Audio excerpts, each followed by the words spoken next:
At exactly 6:48 p.m., as crystal chandeliers lit up the grand ballroom inside Brooks Tower, a shivering, homeless man was pushed away from the entrance by security. Claire Brooks's impeccably dressed fiancé barely looked at him before saying, "Get him out of here before the guests arrive."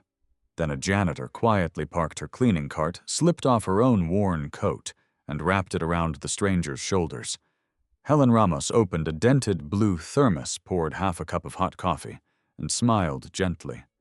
Everyone deserves something warm before the night gets colder. None of them realized the trembling old beggar owned the entire building, and that one small act of kindness was about to change every life inside it. Before we begin, tell me where you're watching from and what time it is in your part of the world.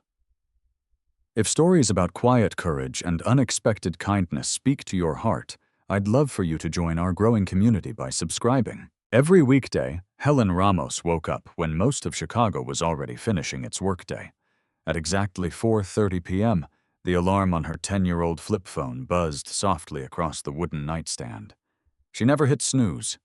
She simply opened her eyes, whispered, "Thank you for another day," and sat quietly on the edge of her bed for a full minute before standing.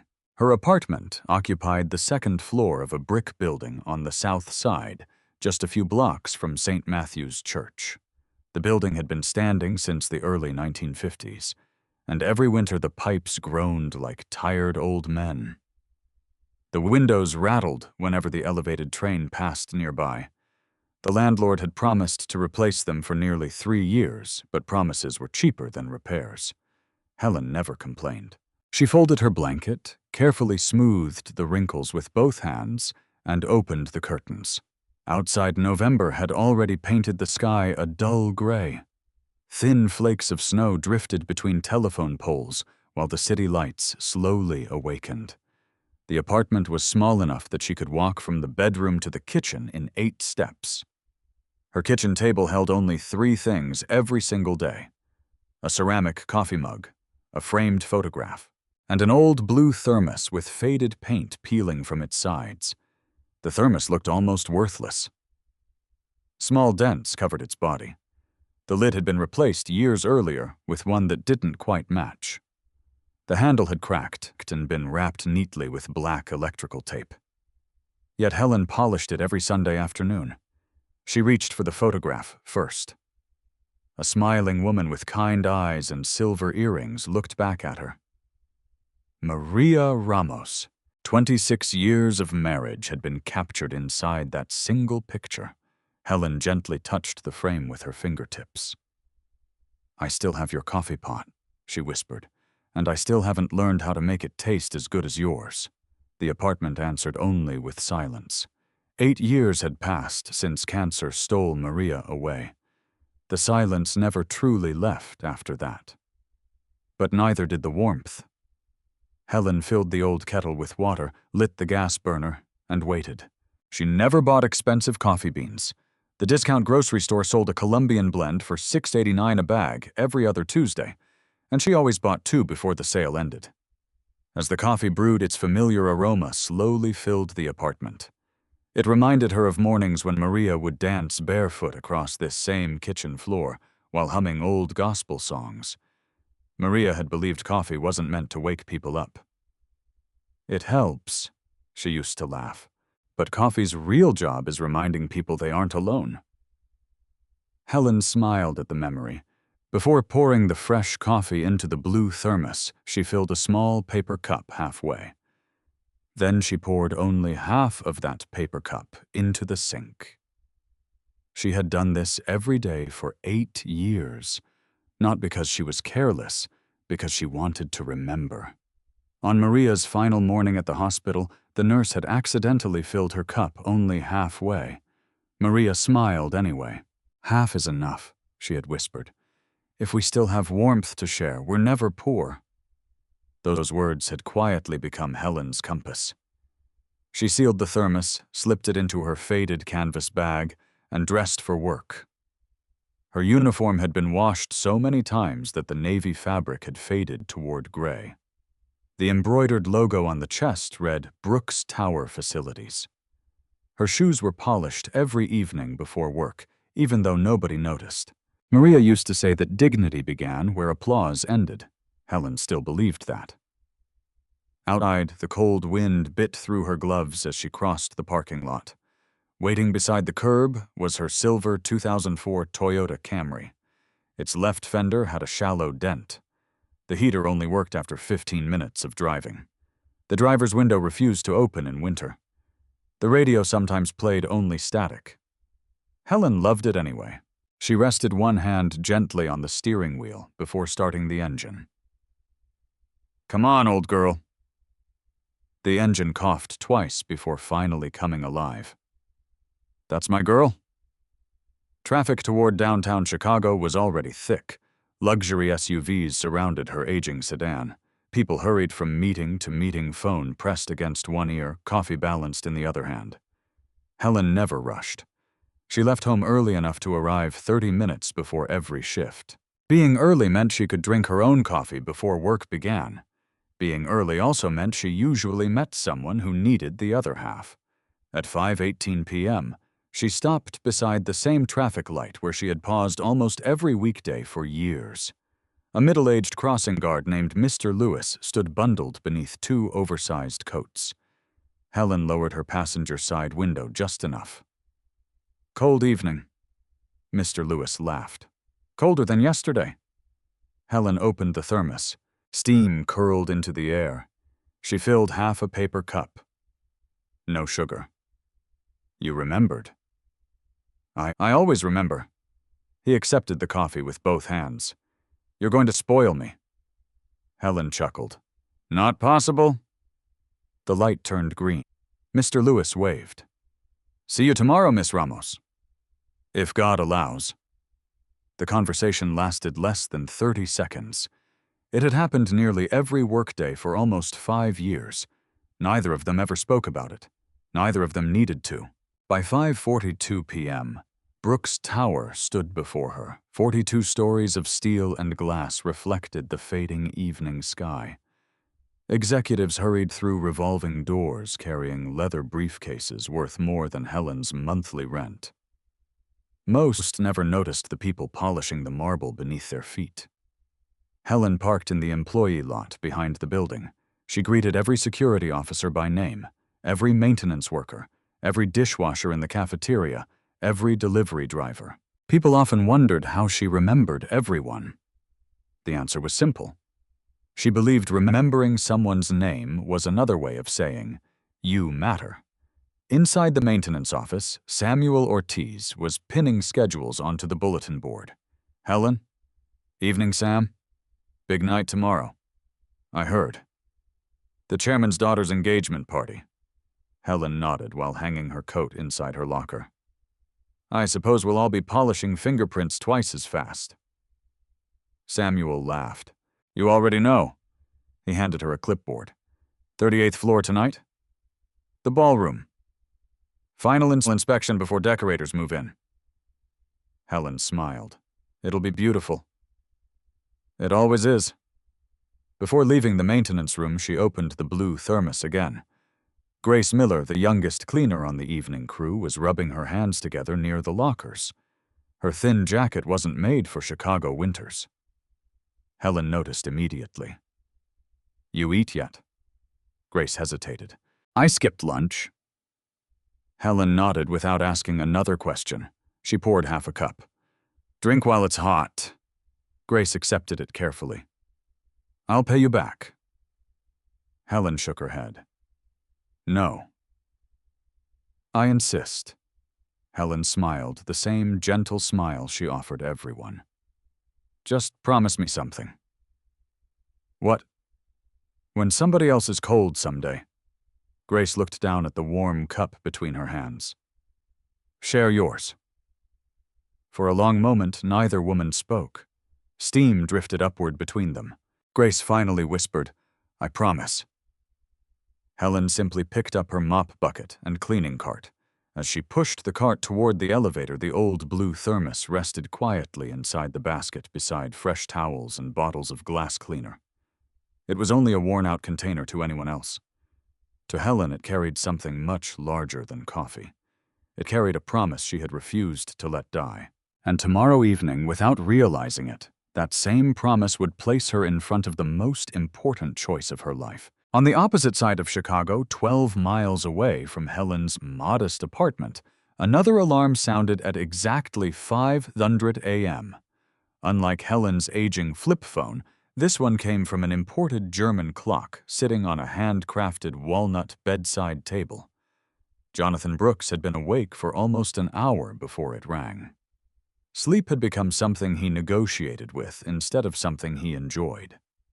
At 67, the chairman of Brooks Holdings had everything newspapers loved to measure, a net worth estimated at $8.4 billion. Office towers across 5 states, more than 18,000 employees, a charitable foundation that funded children's hospitals and vocational schools, magazine covers, awards, private jets. Yet every morning he still woke with the same question pressing against his mind before his feet touched the floor. Who actually sees me? And who only sees my money? He stood before the bedroom window overlooking Lake Michigan. The water looked like hammered steel beneath the pale dawn. His penthouse occupied the entire top floor of Brooks Tower, yet the view had stopped impressing him years ago. He had once believed success would make life quieter. Instead, it had made sincerity harder to recognize. His housekeeper knocked softly. "Good morning, Mr. Brooks." "Morning, Linda." "Breakfast." The usual. 10 minutes later, she placed oatmeal, sliced apples, and black coffee on the dining table. Jonathan thanked her by name. Always. His mother had taught him that. People remember whether you knew their names long after they forget what you paid them. Some lessons survived success. Others did not. As he stirred his coffee, his eyes wandered toward another framed photograph resting beside the window. It showed a narrow grocery store from 1969. The faded sign above the entrance read, "Brooks Family Market." It wasn't really a market. It had been little more than a corner convenience store, squeezed between a laundromat and a pawn shop. Jonathan had been 8 years old when his father bought it. His parents worked 16-hour days. His mother stocked shelves. His father swept floors after closing. Jonathan delivered groceries to elderly neighbors using a rusty bicycle with one bent wheel. Money had always been scarce. Some winters the heating bill went unpaid. Some weeks dinner consisted of soup and homemade bread for 4 nights in a row. But Jonathan remembered something else much more clearly. His father never allowed anyone to leave hungry. One freezing December evening, a homeless veteran entered the store, asking only for hot water. Jonathan still remembered his father's answer. "If I've got enough coffee for myself, I've got enough for him." His father had poured half of his own cup into another paper cup. Half, not a full cup, because that was all he had. Jonathan smiled sadly. Funny how the smallest memories survived the longest. The smile disappeared as another memory replaced it. 5 years earlier, his wife's funeral. Hundreds of people had attended. Politicians, business leaders, television cameras, executives, everyone had spoken beautifully. Everyone had promised support. Most disappeared within months. Grief had taught Jonathan something money never could. People often stayed close to power. Very few stayed close to pain. He finished breakfast and headed toward the executive elevator. By 8:15 a.m., Brooks Tower had become a living machine. Elevators glided continuously. Receptionists greeted investors. Law firms occupied the 20th floor. Financial consultants filled conference rooms. Delivery workers pushed carts through loading docks. Cleaning crews quietly erased yesterday before today's meetings began. Jonathan often watched the building from security monitors inside his office. Not because he distrusted employees, because he enjoyed observing ordinary moments. A maintenance technician helping another lift heavy equipment. Someone holding an elevator. A receptionist comforting a crying visitor. Those tiny moments fascinated him more than quarterly earnings reports. Still, lately he had begun noticing something else. People changed depending on who stood in front of them. Executives greeted investors with broad smiles. Minutes later, those same smiles vanished when janitors walked past. Some people thanked waiters. Others never looked up from their phones. Respect had become selective, and selective kindness wasn't kindness at all. A knock interrupted his thoughts. "Come in." Claire Brooks stepped inside, carrying 2 patient files beneath one arm. Although she had inherited her father's dark eyes, she had inherited her mother's gentle voice. She wore no designer jewelry, despite easily being able to afford it. Only her wedding engagement ring sparkled beneath the office lights. "Busy. For you never." She kissed his cheek before sitting across from him. "Long night." Jonathan noticed the exhaustion beneath her smile. "Emergency surgery." She nodded. 3-year-old with congenital heart complications. "How is she?" Claire smiled. "She'll be okay." Jonathan relaxed. "You saved another one." "I had help." She always answered that way. Never I. Always we. It reminded him of his late wife. For a while, they simply talked about ordinary things. Hospital cafeteria food, Chicago traffic. Whether the Bears would ever have a decent season again. Jonathan treasured conversations that had nothing to do with business.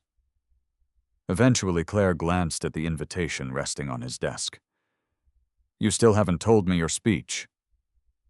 Jonathan smiled. "If I told you, it wouldn't be a surprise.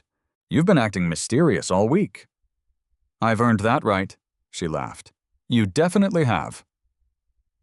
Then her expression softened. "I hope you like Ethan's parents." "I'm sure I will." It wasn't entirely a lie. Jonathan respected Ethan Caldwell. 36 years old, graduated first in his law school class, partner at one of Chicago's most prestigious firms, well-spoken, disciplined, ambitious. On paper, he looked perfect, perhaps too perfect. Jonathan had spent nearly 2 years trying to understand him. Yet every conversation somehow felt rehearsed. Ethan always knew exactly what successful people wanted to hear. Compliments arrived at precisely the right moments. Opinions shifted depending on who occupied the room. Nothing obvious, nothing anyone else seemed to notice, just something. Jonathan couldn't explain it, only feel it. Claire stood to leave. "Dad?" "Yes." "Thank you." "For what?" "For welcoming Ethan." Jonathan forced another smile. "Your happiness matters." After she left the office, suddenly felt much quieter. Jonathan walked toward the window again. His reflection stared back at him. An aging billionaire wearing a tailored charcoal suit, Italian leather shoes, a watch worth more than his parents had earned in several years. He hardly recognized the boy from the grocery store anymore. That frightened him. His executive assistant entered carrying several folders. "Mr. Brooks." "Yes, Melissa." "The tailor confirmed tomorrow afternoon?" Jonathan nodded. "Good. And the other items arrived." She lowered her voice on the last sentence. "Excellent." After she left, Jonathan opened the bottom drawer of his desk. Inside rested an old canvas backpack, a worn knit cap, scuffed work boots, fingerless gloves, a frayed brown coat. Everything smelled faintly of dust and cold fabric. None of it belonged to him. It had all been purchased quietly over several weeks from thrift stores scattered across the city. Beneath the clothing sat a sealed envelope. Inside was a handwritten note. If anything unexpected happened during tomorrow's experiment, the attorney whose name appeared on the envelope would immediately step in. Jonathan wasn't trying to embarrass anyone. He wasn't trying to create a spectacle. He wanted only one answer.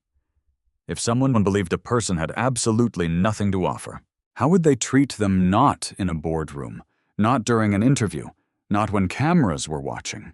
Just at the front door, Jonathan picked up the old coat. Its elbows were worn through. One pocket had been repaired by hand using mismatched thread. He imagined wearing it into his own building. He imagined walking past people who usually rushed to open doors for him. Would anyone stop? Would anyone ask whether he had eaten? Would anyone offer a cup of coffee? Or had success built walls so high around him that genuine compassion had become invisible?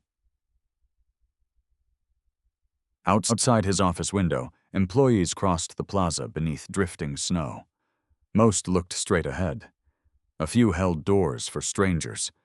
Jonathan watched quietly. Tomorrow, he thought, would reveal far more than whether Ethan deserved to marry Claire. It might reveal whether he had spent decades building a company, without truly seeing the people who held it together every single night after everyone else had gone home. The following evening, Brooks Tower no longer looked like an office building. It looked like a palace floating above downtown Chicago. By 4 o'clock, florists were already carrying towering arrangements of white orchids through the revolving doors. Delivery crews rolled polished silver serving carts across the marble lobby, while electricians climbed ladders to adjust warm amber lighting along the ballroom ceiling. Every surface reflected movement. Crystal chandeliers sparkled like frozen waterfalls. The scent of fresh lilies mixed with expensive perfume and newly polished hardwood. On the 38th floor, Olivia Bennett stood in the center of the ballroom with a wireless headset clipped behind one ear. No empty champagne glasses near the entrance. The quartet starts exactly at 7. Move those candles 6 inches to the left. She barely stopped walking as she issued instructions. Nearly 80 people worked behind the scenes to create an evening guests would remember for only a few hours. Few of those guests would ever think about the people who made those memories possible. At precisely 5:35 p.m., the employee elevator opened quietly. Helen Ramos stepped out, pushing her familiar gray cleaning cart. Unlike everyone else hurrying across the ballroom, she moved with an unhurried rhythm that somehow never slowed anyone down. She paused before entering. The ballroom floor stretched before her like polished glass.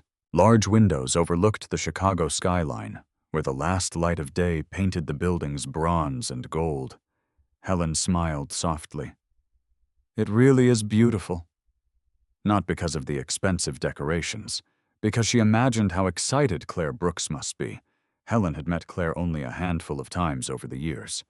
The young doctor always smiled at janitors, security guards, and receptionists exactly the same way she smiled at executives. That alone made Helen quietly hope Claire had chosen the right man. Samuel Ortiz approached carrying a clipboard. Evening, Helen. Evening, Sam. You've got the North Hallway Ballroom entrance's VIP lounge and service corridor. Helen accepted the clipboard. Anything unusual? Samuel lowered his voice. The chairman himself will be here tonight. Helen nodded. So everyone is nervous. Samuel laughed. You noticed. I noticed Olivia's walked past me 6 times in 3 minutes. Samuel grinned. Good point. He glanced toward the ballroom entrance. And Ethan Caldwell's parents arrive around 6:30. I hope everything goes smoothly. Samuel sighed.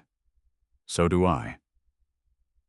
Helen began her routine exactly the same way she had for nearly 17 years. She inspected every mirror, every brass railing, every glass panel, every elevator button. She believed cleaning wasn't about making things shine. It was about making people feel welcomed without realizing why. A fingerprint left on polished glass wasn't simply dirt. It was a distraction from someone's important day. At 5:48 p.m., while wiping the windows overlooking Lake Michigan, Helen noticed Grace Miller struggling to maneuver a large rolling trash container through a narrow service doorway. One of its wheels had jammed. Grace pulled harder. The cart refused to move. Helen quietly walked over. Let's try together. I've got it. I know, Helen smiled. But 2 people usually beat 1 stubborn wheel. They tipped the container slightly. The wheel slipped free. Grace laughed in relief. I've been fighting that thing for 5 minutes. Helen knelt beside the wheel. A piece of plastic wrap had wound itself tightly around the axle. She removed it carefully. There. Grace shook her head. You always know how to fix everything. Helen stood slowly. No. I just stopped long enough to look. Grace smiled thoughtfully. She realized Helen rarely solved problems by working faster. She solved them by paying closer attention. The lesson stayed with her. At 6 o'clock, another delivery truck backed into the loading dock.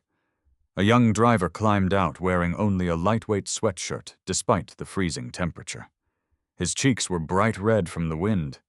Helen recognized him immediately. You're new. The young man nodded. First week. You forgot your winter coat. He laughed awkwardly.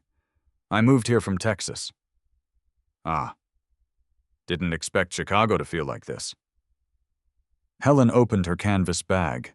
The familiar blue thermos appeared once again. Steam escaped as she unscrewed the lid.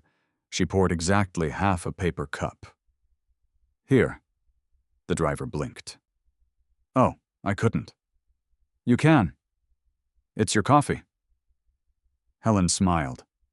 I've still got half. He accepted it with both hands. This smells amazing. It tastes better if you drink it before answering emails. The young man laughed. I'll remember that. What was your name? Kevin. Welcome to Chicago, Kevin. Thank you, Fatimam. Helen? He smiled. Thank you, Helen. She watched him walk back toward his truck holding the warm cup, as though it were far more valuable than coffee. Perhaps tonight it was. As Helen returned inside, Olivia Bennett hurried toward her. Helen? Yes. The marble near the east entrance. What happened? Someone tracked salt across it. I'll take care of it. I knew you would. Helen reached the entrance only to find muddy footprints stretching nearly 20 feet across the polished floor. She smiled. No emergency. She filled a bucket with warm water, worked slowly, one section at a time. She never rushed jobs people would later walk across in expensive shoes. At 6:17 p.m., the ballroom pianist began rehearsing. Soft notes drifted into the hallway. Guests had not yet arrived yet. The music somehow made the entire building feel alive. Helen paused for just a second. Music always reminded her of Maria. Her late wife had cleaned houses for years while humming old gospel hymns. Whenever Helen teased her, Maria would always answer the same way. If I sing, the work feels lighter. Helen found herself humming the same melody while polishing the brass door handles. Grace heard it from the hallway. That's beautiful, Helen chuckled. It belonged to my wife. What song is it? I don't know if it ever had a name. Grace listened for another moment. You miss her. Every day. Grace hesitated. Does it ever get easier? Helen looked toward the enormous windows where evening had completely replaced daylight. No. Grace lowered her eyes. Helen continued gently. But it gets gentler. Those words settled quietly inside Grace's heart. At exactly 6:28 p.m., Samuel's radio crackled. First guest vehicles entering the underground garage. The entire building shifted. Staff members straightened jackets. Servers checked trays. Musicians adjusted instruments. Security officers took positions near entrances. Everything suddenly became more precise. Daniel Harper, the head of security, walked briskly through the lobby with 2 officers behind him. Ears open tonight. No unnecessary visitors. If anyone causes problems, notify me immediately. Helen barely noticed. She was kneeling beside a decorative fireplace, removing one tiny streak from the black marble. She often joked that marble could somehow sense when important people were coming. It always seemed to reveal fingerprints at the worst possible moment. Samuel walked past again. Almost ready? Helen nodded. Just finishing. He looked around the immaculate ballroom. You know, if nobody notices your work tonight, that's actually the highest compliment. Helen smiled. I've always thought so. because invisible work had shaped nearly her entire life. Nobody applauded spotless hallways. Nobody celebrated freshly emptied trash bins. Nobody photographed polished windows, but every celebration depended on them. As she placed the last cleaning cloth back inside her cart, Helen reached once more for the old blue thermos. Only a little coffee remained. She shook it gently, enough for perhaps one more half cup. She smiled without knowing why. Across the city, an elderly man wearing a threadbare brown coat was quietly preparing to walk toward Brooks Tower. Within an hour, that final half cup would find the person it had unknowingly been waiting for all day. At 6:31 p.m., the first black SUVs rolled beneath the illuminated entrance canopy of Brooks Tower. Valets hurried forward, opening doors before engines had fully stopped. Women in elegant evening gowns stepped onto the red carpet, their heels clicking softly against polished stone. Men adjusted tuxedo jackets as photographers captured arrival after arrival beneath golden lights that made the cold November evening seem almost welcoming. From inside the lobby, soft violin music drifted toward the revolving doors. Everything looked perfect. That was exactly what Jonathan Brooks had expected. Across the street, however, perfection disappeared. Standing beneath the faded awning of a closed pharmacy, Jonathan quietly buttoned the worn brown coat he had bought 3 weeks earlier from a Salvation Army thrift store. The sleeves were slightly too short. The lining had torn near one shoulder. A missing button had been replaced with another that didn't quite match. He rubbed a little dust across the knees of his faded work pants before pulling an old knit cap lower over his forehead. The expensive watch he wore every day had already been locked inside a safe deposit box. His wedding ring remained in his pocket. So did his driver's license. Tonight he carried only $12 in cash, a city bus pass, and a small photograph of Claire when she was 6 years old. He studied his reflection in the dark pharmacy window. For the first time in nearly 40 years, nobody looking at him would see a billionaire. They would simply see another homeless old man trying to survive another Chicago winter. A black sedan stopped beside the curb. Jonathan's longtime attorney, Michael Donovan, stepped out. "You still have time to cancel?" Jonathan smiled faintly. "If I cancel now." "I'll always wonder." Michael glanced toward Brooks Tower. "I've arranged everything. No one knows. No one except me. The security team, they believe you're attending later through the executive entrance." Jonathan nodded. "Good." Michael hesitated before asking the question that had bothered him all week. "What if Ethan surprises you?" Jonathan looked toward the brightly lit building. "I hope he does. And if he doesn't?" Jonathan didn't answer immediately. Instead, he watched a doorman rush to hold the entrance for a wealthy couple, while another employee unloaded expensive gift boxes from their SUV. Finally, he spoke. "Then my daughter deserves to know before she marries him." This attorney placed one hand gently on Jonathan's shoulder. "Be careful." "I will." "And Jonathan." "Yes. I hope you find the answer you're looking for."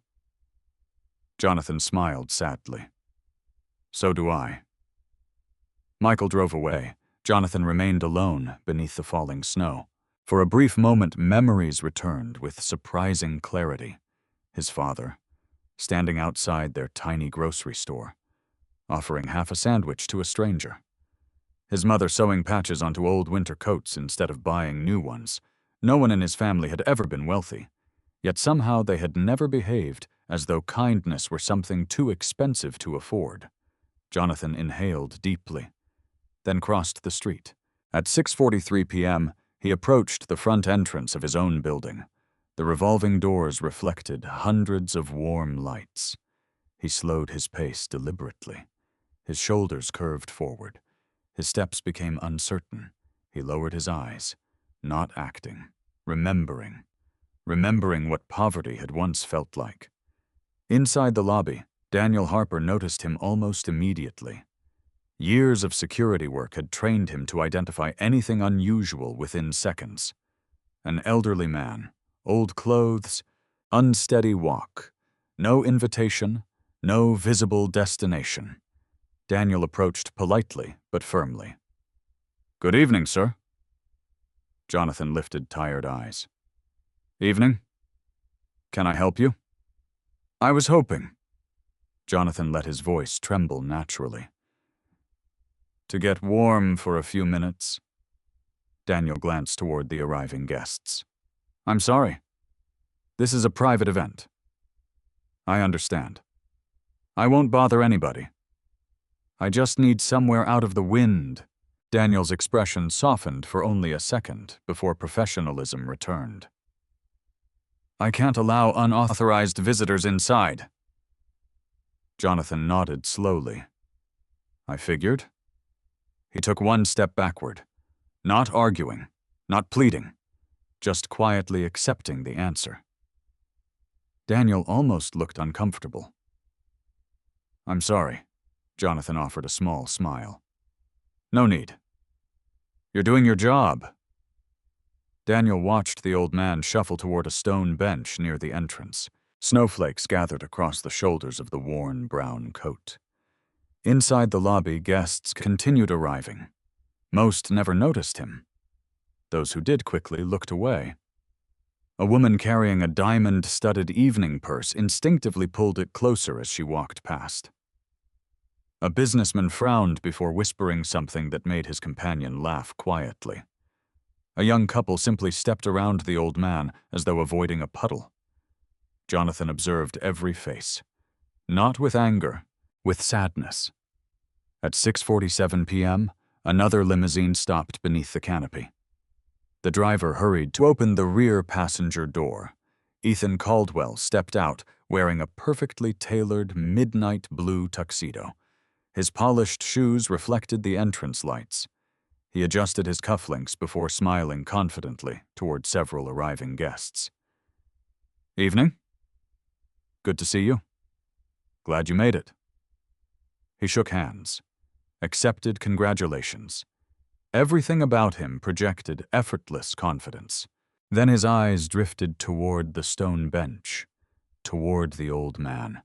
For just a fraction of a second, confusion crossed his face, then irritation. He quietly walked over to Daniel Harper. Jonathan lowered his head, pretending not to hear. But every word reached him. "What's he still doing here?" Daniel answered carefully. "He asked to warm up." "I told him he couldn't enter."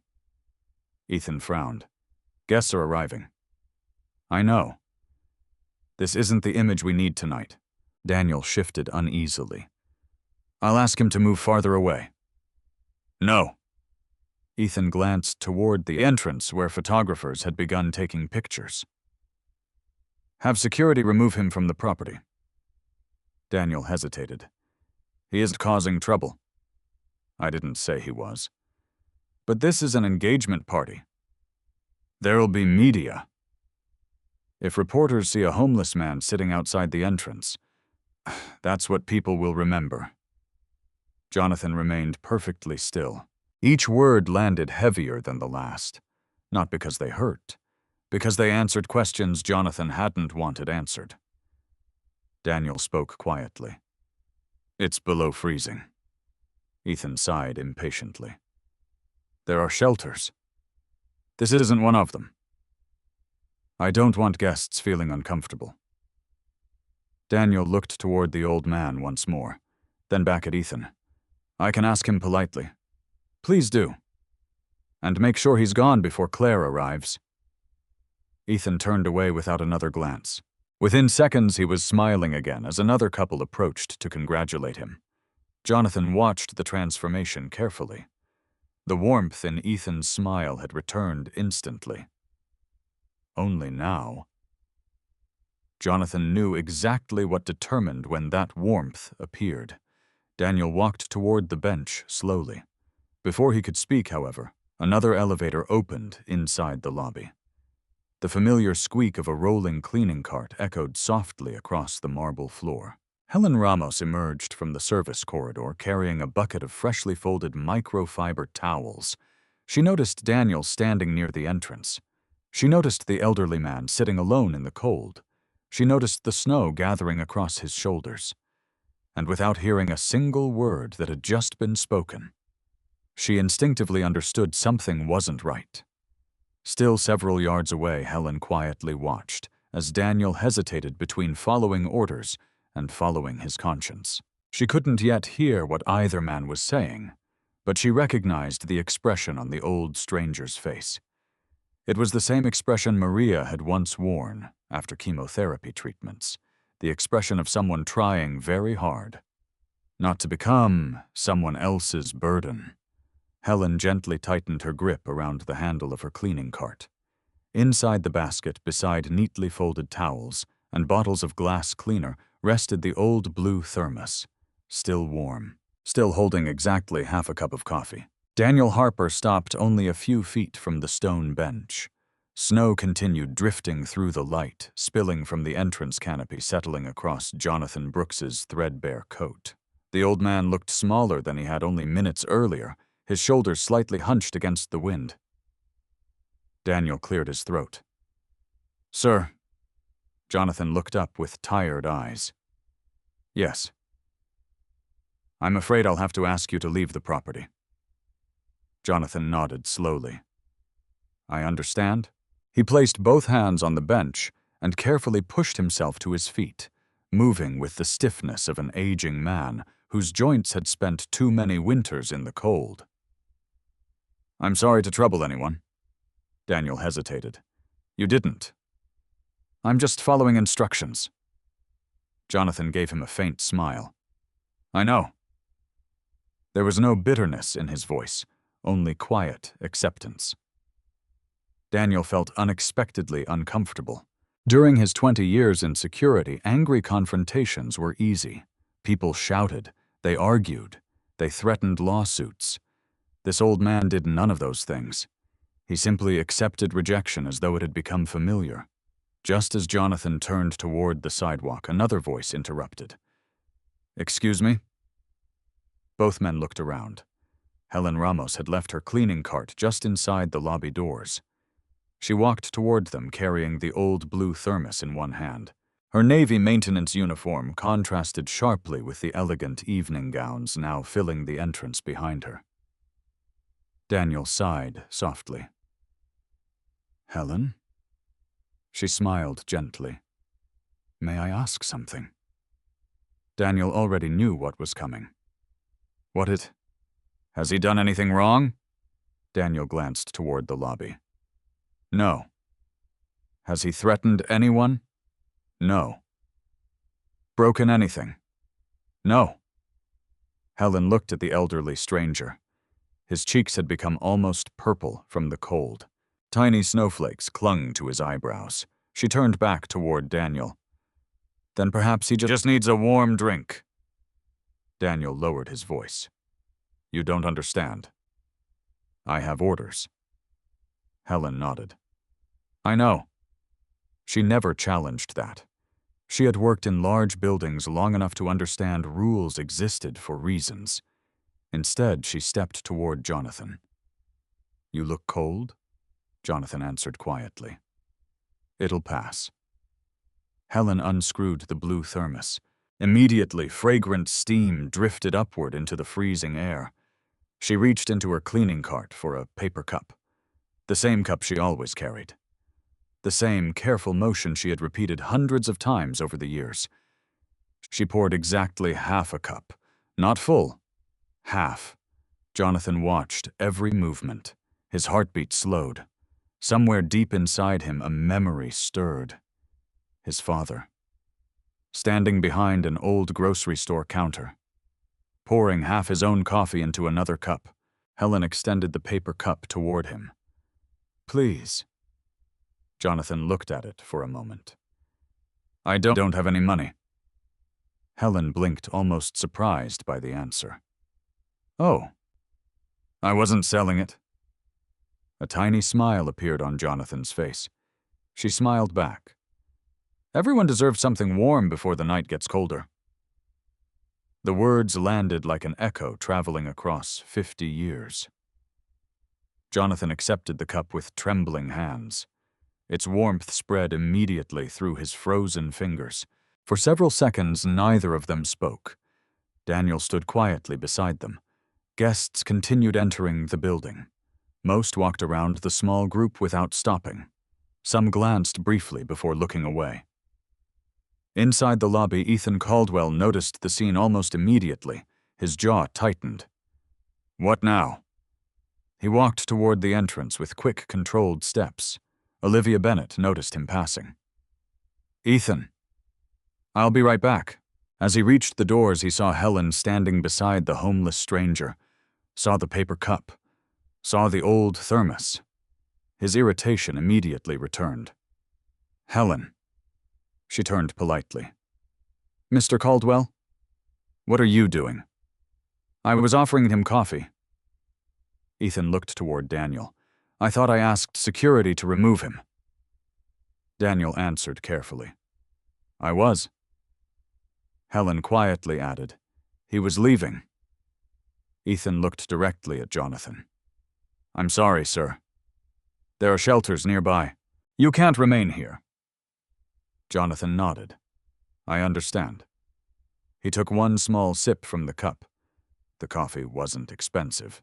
It wasn't gourmet, but it was hot. Very hot. For the first time that evening, genuine warmth spread through his chest. Helen reached into the canvas bag hanging from her cleaning cart. A neatly wrapped turkey sandwich appeared. She had packed it that afternoon for her own dinner break. Without hesitation, she held it toward Jonathan. You should eat something too. Jonathan looked almost embarrassed. I couldn't. You can. It's yours. Helen shrugged gently. I'll make another sandwich when I get home. She smiled exactly the way Maria used to smile whenever she insisted on sharing. Jonathan accepted it slowly. His voice grew softer. Thank you. Before he could unwrap it, Helen noticed his hands shaking violently. Without thinking twice, she slipped off her own heavy winter coat. Grace Miller, watching from inside the lobby, gasped quietly. Helen wore only a thin uniform beneath it. She stepped closer. This will help. Jonathan stared at the coat. No. You'll freeze. I'll be inside. You won't. She draped the coat carefully over his shoulders anyway. It fits better on you tonight. Jonathan felt something tighten painfully inside his chest. No employee manual had instructed her to do this. No executive was watching. No cameras focused on the entrance. There was nothing to gain. Nothing. Only kindness. Ethan could hardly believe what he was seeing. Helen? She looked toward him again. You need your coat. I'll be fine. No. You need to return to work. I will. After he drinks his coffee. Ethan's patience finally broke. This is exactly what I was trying to avoid. Several nearby guests slowed their pace, pretending not to watch. We have nearly 300 people arriving. Media. Investors. My future in-laws. And now everyone's looking at a homeless man sitting at our entrance. Helen remained completely calm. She answered quietly. I think they're looking at a cold man. The sentence hung in the air. Daniel lowered his eyes. Grace stopped breathing for a moment. Even Ethan seemed caught off guard. Helen hadn't raised her voice. She hadn't accused anyone. She had simply described what she saw. A cold man. Jonathan looked at her with growing disbelief. How many people had walked past him tonight? Hundreds. How many had actually looked? Only one. Ethan exhaled sharply. This conversation is over. He turned toward Daniel. Please escort him off the property. Jonathan slowly stood.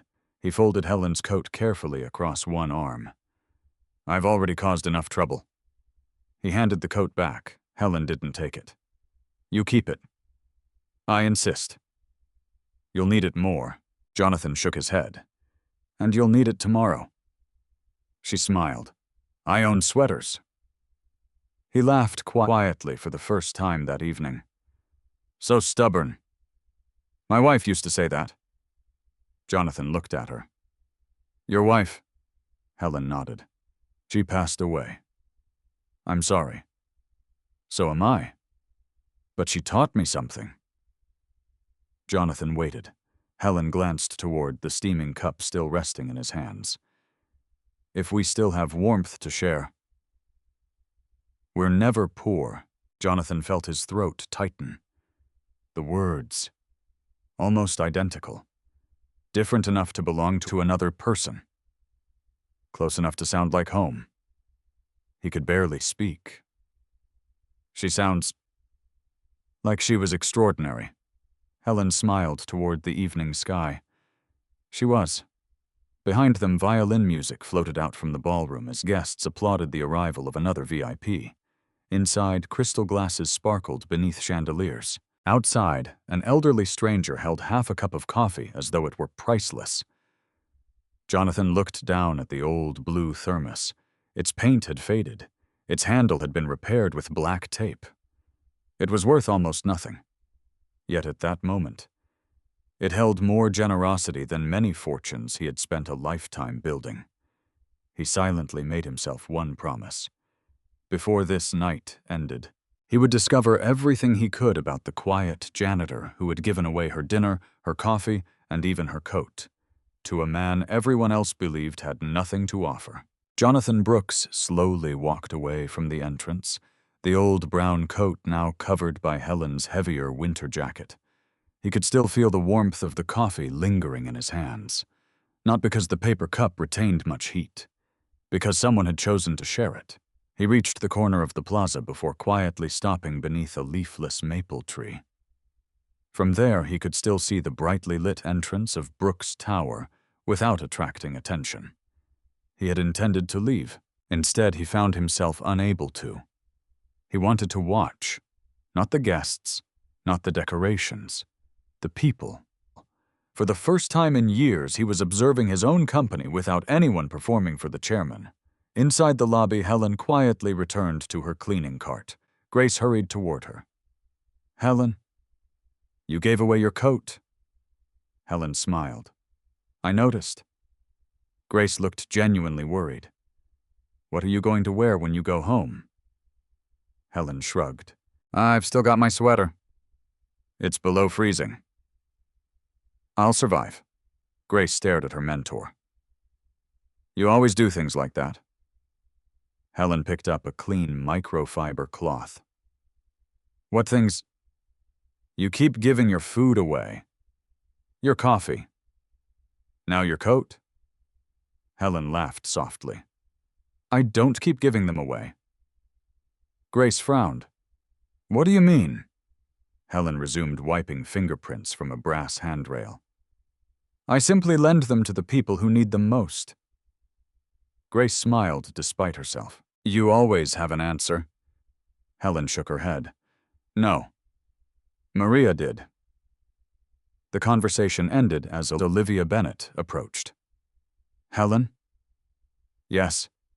The ballroom looks wonderful. Thank you. Olivia hesitated. I heard what happened outside. Helen said nothing. I just wanted to tell you. Thank you for handling it so quietly. Helen looked surprised. I didn't handle anything. I only shared coffee. Olivia smiled. Sometimes that's enough. Then she hurried away before anyone else noticed the conversation. From the far side of the lobby, Jonathan watched every interaction carefully. Nobody knew the old man beneath the borrowed coat was the owner of the building. Nobody adjusted their behavior for his benefit. That was exactly why every moment mattered. At 6:58 p.m., another small incident unfolded. One of the catering assistants hurried through the service hallway carrying a tray filled with crystal champagne flutes. A guest unexpectedly stepped backward while taking a phone call. The assistant tried to avoid him. Her shoe slipped on the polished marble. The tray tilted. Dozens of glasses shattered across the floor. The sound echoed through the hallway. Everyone turned. The young assistant froze. She couldn't have been older than 20. her face immediately filled with panic. "Oh no! I'm so sorry. I—" Before she could finish, Ethan Caldwell appeared. His expression darkened instantly. "What happened?" The young woman lowered her head. "I'm sorry. I slipped." "You slipped?" He glanced at the broken crystal. "Do you realize how expensive those are?" "I'll pay for them." Ethan almost laughed. "With what?" The words came out sharper than he intended. Several nearby employees looked down uncomfortably. The assistant's eyes filled with tears. "I didn't mean—" "I know you didn't. But carelessness has consequences." Jonathan watched silently from the lobby. No yelling, no insults, nothing dramatic, just no compassion. Helen arrived carrying her cleaning cart. Without saying a word, she knelt beside the shattered glass. "Everyone back, please. Sharp pieces." Grace immediately joined her. "I'll get the safety broom." Within seconds, both women worked together, clearing the dangerous fragments before anyone could step on them. Helen looked up at the trembling catering assistant. "Are you hurt?" The young woman blinked. "What?" "Your hands." "You fell." The assistant looked down. Only then did she notice a thin cut across one finger. A tiny line of blood had appeared. Helen removed a small first aid pouch from her cleaning cart. "Come here. It's only a scratch. So let's keep it that way." She gently cleaned the cut before wrapping a small bandage around the finger. "There." The young woman whispered, "Thank you." Helen smiled. "Crystal can be replaced. Hands can't." Jonathan closed his eyes briefly. His father had once said almost those exact words after Jonathan broke every jar of homemade jam in their grocery store. Glass mattered less than people. Some lessons never changed. Ethan had already walked away. The incident to him was over. To Helen, the person remained. At 7:07 p.m., guests filled nearly every corner of the ballroom. Laughter drifted beneath the chandeliers. Servers moved gracefully between conversations. The string quartet began playing soft classical music. Claire Brooks finally arrived. The room brightened almost immediately. She greeted employees before greeting investors. She thanked the musicians, complimented the floral arrangements, even stopped briefly beside one dishwasher carrying empty trays. "Long night." The man smiled. "We'll survive. Thank you for being here." Jonathan noticed something with quiet relief. Claire still resembled her mother. Kindness came naturally to her. She eventually found Ethan. "There you are." He kissed her cheek. "You look beautiful." "So do you." "Everything ready?" "Perfect." He sounded confident. Nobody looking at them would suspect what had happened only minutes earlier. Across the lobby, Daniel Harper quietly approached Helen while she reorganized cleaning supplies. "I owe you an apology." Helen looked puzzled. "For what?" "I shouldn't have asked him to leave like that." Helen smiled gently. "You were doing your job." "Still, I didn't like it." She placed another folded towel inside her cart. "Sometimes jobs are hard." Daniel nodded. "My father used to be homeless." Helen stopped moving. "I didn't know." "Most people here don't." Daniel looked toward the entrance where the snow continued falling outside. "When I was 12. Security guards chased him away from buildings all winter." Helen remained silent. "He finally got back on his feet. He worked construction until he retired." Daniel smiled faintly. "He always told me, never forget what it feels like to stand on the other side of the door." Helen looked toward the entrance too. "He raised you well." "I almost forgot tonight." "No. You remembered. Otherwise you wouldn't be apologizing." Daniel smiled. "Maybe." Jonathan witnessed the entire exchange. Another quiet note entered the invisible ledger he had been keeping all evening. Not everyone failed the test. Some only needed someone to remind them who they already were. Outside, Jonathan remained near the plaza, careful to avoid drawing attention. A light snow had become steady now. Helen's coat kept him warm, warmer than the expensive cashmere overcoats hanging inside the ballroom cloakroom. Not because of the fabric, because of the person who had offered it. His phone vibrated once inside the pocket of the old coat. Only one person possessed the number. Michael Donovan. Jonathan answered quietly. Yes. Everything all right? A long pause followed. Finally, Jonathan replied, I've learned more in 1 hour than in several board meetings. You sound emotional. Jonathan looked through the lobby windows toward Helen. She was laughing quietly with Grace while teaching her the proper way to polish brass without leaving streaks. I've met someone extraordinary. The fiancé. Jonathan remained silent for several seconds. No. The janitor. He ended the call. Inside the building, Helen had no idea that an invisible pair of eyes continued following every small act of kindness she offered. She believed her evening had already returned to normal.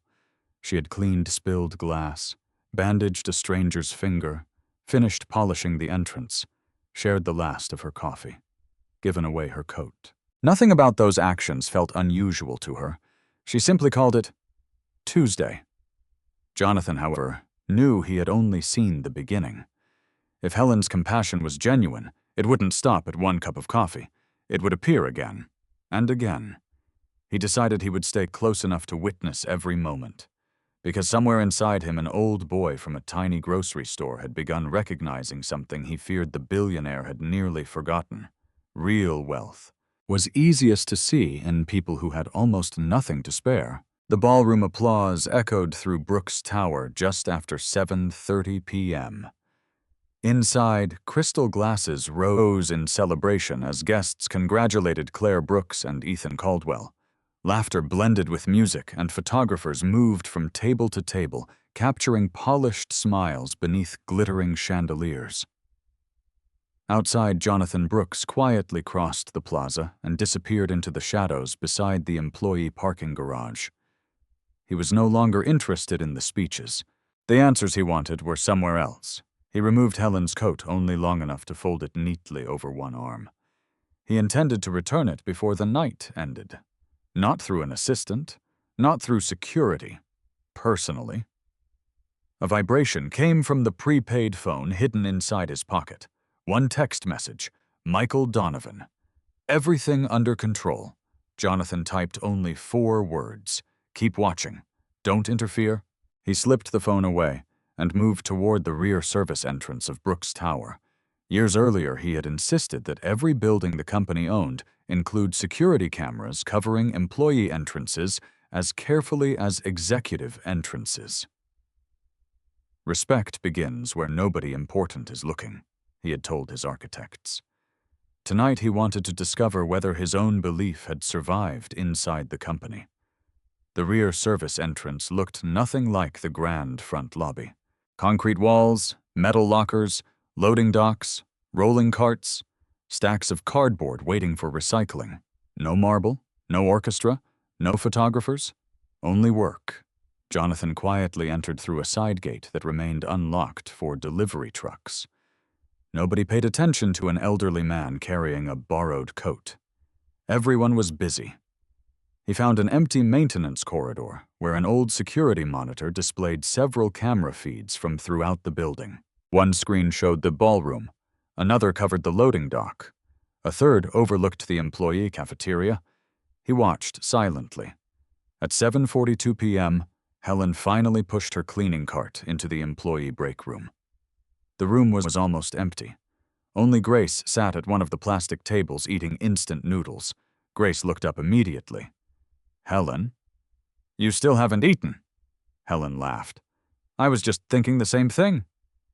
She opened her canvas bag. Empty, no sandwich, no coffee. Only an apple remained. Grace frowned. You gave him everything. Helen examined the lonely apple. It appears I did. Grace stood. Take mine. She slid her bowl of noodles across the table. Helen gently pushed it back. Absolutely not. You skipped lunch.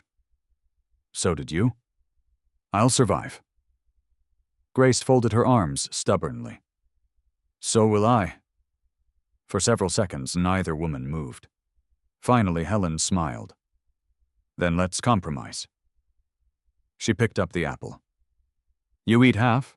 I'll eat half. Grace laughed. You and your halves. Helen cut the apple with the small pocket knife she always carried, exactly in two. No one leaves this room hungry. They each took one piece. Jonathan watched from the monitor. Another half, another shared meal, another small sacrifice that required no audience. He found himself smiling. Then another employee entered the break room. Kevin, the young delivery driver from Texas. He immediately recognized Helen. Miss Helen. She looked up. Kevin? I've been looking for you. He placed a small brown paper bag on the table. I couldn't stop thinking about what you did. Helen looked confused. What's this? I picked up an extra grilled chicken sandwich before my next delivery. You gave me coffee. I figured I should return the favor. Helen blinked. You didn't have to. I wanted to, Grace grinned. I told you. What goes around comes around. Helen accepted the bag with genuine gratitude. Thank you. Kevin smiled. No. Thank you. I've been in Chicago 4 days. You're the first person who made it feel less lonely. Jonathan slowly leaned back against the concrete wall. There it was, the ripple. Kindness had already begun traveling from one person to another. Nobody had instructed Kevin to buy that sandwich. No charity program existed. No corporate initiative. Only one warm cup of coffee. Meanwhile, upstairs in the ballroom, Ethan moved confidently among guests. An influential investment banker approached him. Congratulations. Thank you. You've got quite a future ahead. I hope so. Another executive joined them. Claire's father speaks highly of you. Ethan smiled modestly. That means a great deal. His words were flawless, his manners impeccable. Jonathan watched the ballroom camera for several moments, then switched back to the employee hallway. He found himself far more interested in the people downstairs. At 8:05 p.m., Helen left the break room carrying the paper bag. Instead of eating immediately, she headed toward the loading dock. Jonathan quietly followed from a distance. Outside near the dumpsters sat an elderly woman wrapped in 2 thin blankets, Mrs. Evelyn Carter. She often waited nearby because several restaurant workers occasionally saved leftover meals for unhoused people after closing. Helen approached with familiar ease. Evelyn. The older woman looked up. I wondered if I'd see you tonight. Helen handed her the grilled chicken sandwich. No? Evelyn shook her head. That's yours. It was. Now it's ours. Evelyn laughed. You never change. I hope not. The elderly woman broke the sandwich in half. One half she handed back. You eat too. The elderly woman broke the sandwich in half. One half she handed back. You eat too. Helen accepted without argument. There. Better? The 2 women sat quietly on overturned milk crates, eating together beneath the loading dock lights. No speeches, no pity, only companionship. Jonathan remained hidden behind a delivery truck. He realized something astonishing. Helen had never asked Evelyn why she was homeless, never questioned her choices, never demanded explanations before offering kindness. She simply treated her like a friend. The conversation drifted naturally. How's your knee? Still complains every morning. You should let me take you to the clinic. I don't like hospitals. Helen smiled. Neither did Maria. Jonathan froze. Maria. He listened more carefully. Evelyn nodded sadly. I still miss her. So do I. She would have loved this first snow. She always did. The two women fell silent. Snowflakes floated beneath the loading dock lights. Jonathan suddenly understood. Helen hadn't begun helping strangers after Maria died. She had continued something they had always done together. This wasn't grief. It was legacy. At 8:18 p.m., Samuel Ortiz stepped outside carrying paperwork. He spotted Helen immediately. There you are. Sorry. I'll be back inside. Samuel looked toward Evelyn. He smiled warmly. Evening, Mrs. Carter? Evening, Sam. He reached into his pocket. Kitchen-packed extra soup. They asked if you'd like some. Evelyn's eyes brightened. Tell them thank you. Samuel handed over the container before returning inside. Jonathan watched in amazement. Another person. Another quiet act. No announcements. No recognition. Perhaps Helen's kindness had already influenced more people than anyone realized. As Helen stood to leave, Evelyn reached out and squeezed her hand. You know... What? You still wear that same smile Maria loved. Helen looked down. I try. No, Evelyn corrected gently. You don't try. You simply remember. Jonathan felt something shift inside him. For years, he had measured leadership through quarterly reports, productivity, charts, retention numbers, and annual profits. Tonight, another measurement appeared before him. How many people become kinder? Simply because they met one person, Helen carried no executive title, managed no department, signed no paychecks. Yet she quietly improved the lives of nearly everyone around her.